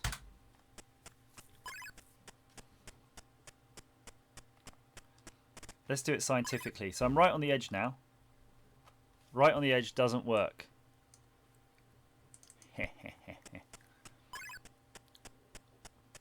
I'm going to go one segment in. Yes.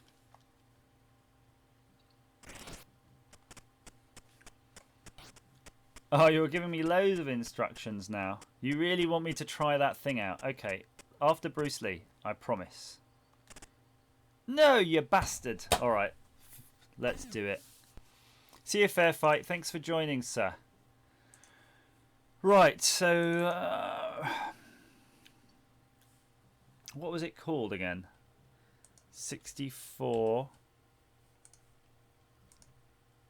N64... Oh, I don't. Oh, it's here. Project 64. So we're going to load that thing on.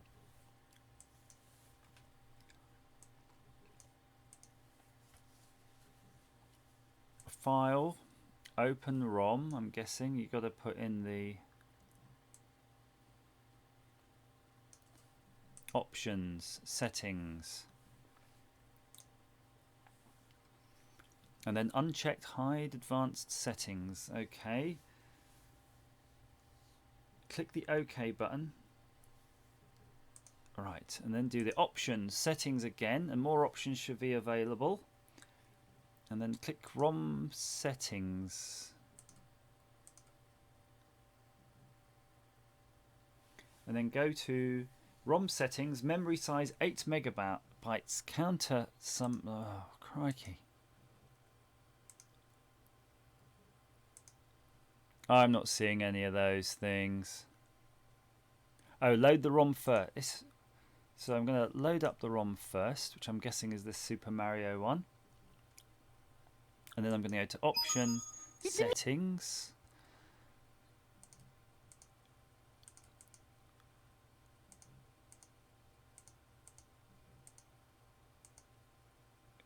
Oh, Memory size 8 megabytes.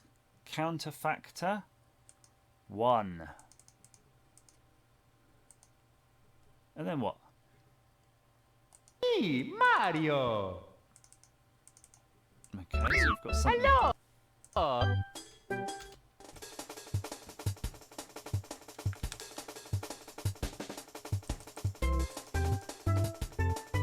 Ooh, okay. It's not accepting my press start though. Oh, is it keyboard? Okie dokie. Dear Mario, please come to the castle. I have This is baked weird. for It's you. like the graphics are Yours better truly, than Princess the Tails. original graphics or something. The resolution's definitely higher.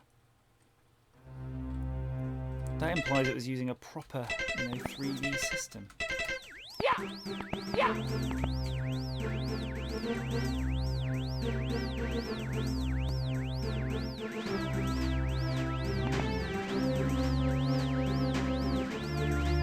I think I've got this on 3DS.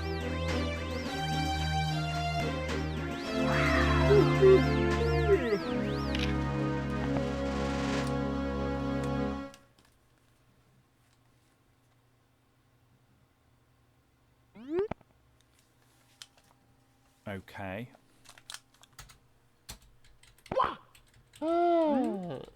Where? Hang on. Where am I?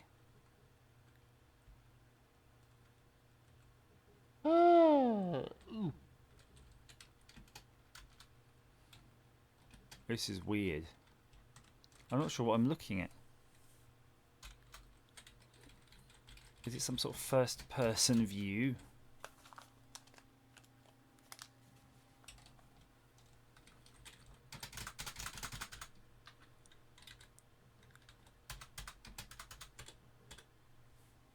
Okay.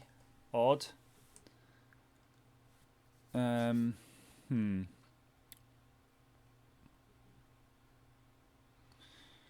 Okay, control plug in.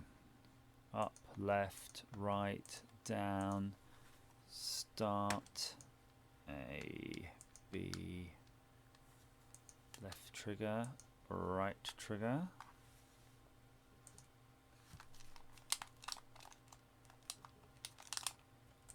Yeah, I don't know about this, guys. I think it's something I'll play with it and try to figure that out. But yeah, it's neat. It's neat you can actually emulate some of these later systems. I don't know if you can emulate GameCube or anything. That would be cool too.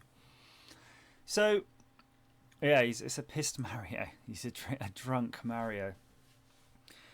So I think for me, guys, I probably need to call it a day. It's almost nearly 2 3/4 hours of playing games, and I'm surprised I don't hear my kids, but I suspect they will be around soon, so I better go and do some homework because, of course, it's been a half-term week and they will not have done anything at the moment. So reserve it for after stream. After stream. Look at this map. Hang on, what's going on?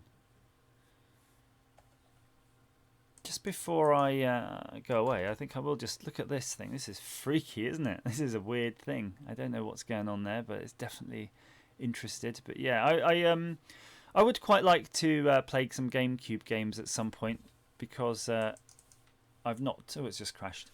I haven't taken that out of the loft for a while. It'd be certainly enjoyable for me. So thank you so much for watching the stream and joining me. I hope that you're going to have a wonderful Saturday night and playing your own games. And oh, please do the other ROM. He's begging me before I go. Okay. All right then. You've twisted my arm. I'm going to do the other. Oh, I can see the kids are coming home too, so we got to be quick. Here we go. The other ROM. Oh, crikey.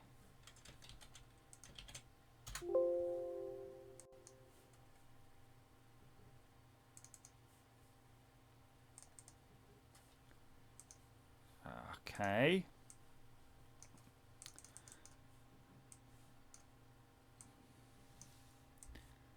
Here's the other ROM, and then I'm going to disappear. Super ADHD. It's not doing anything. Tick tock. There you go. That's the answer. I'll try the ROM again. All the best. Speak to you soon. See you tomorrow on the YouTube channel. All the best. Bye-bye.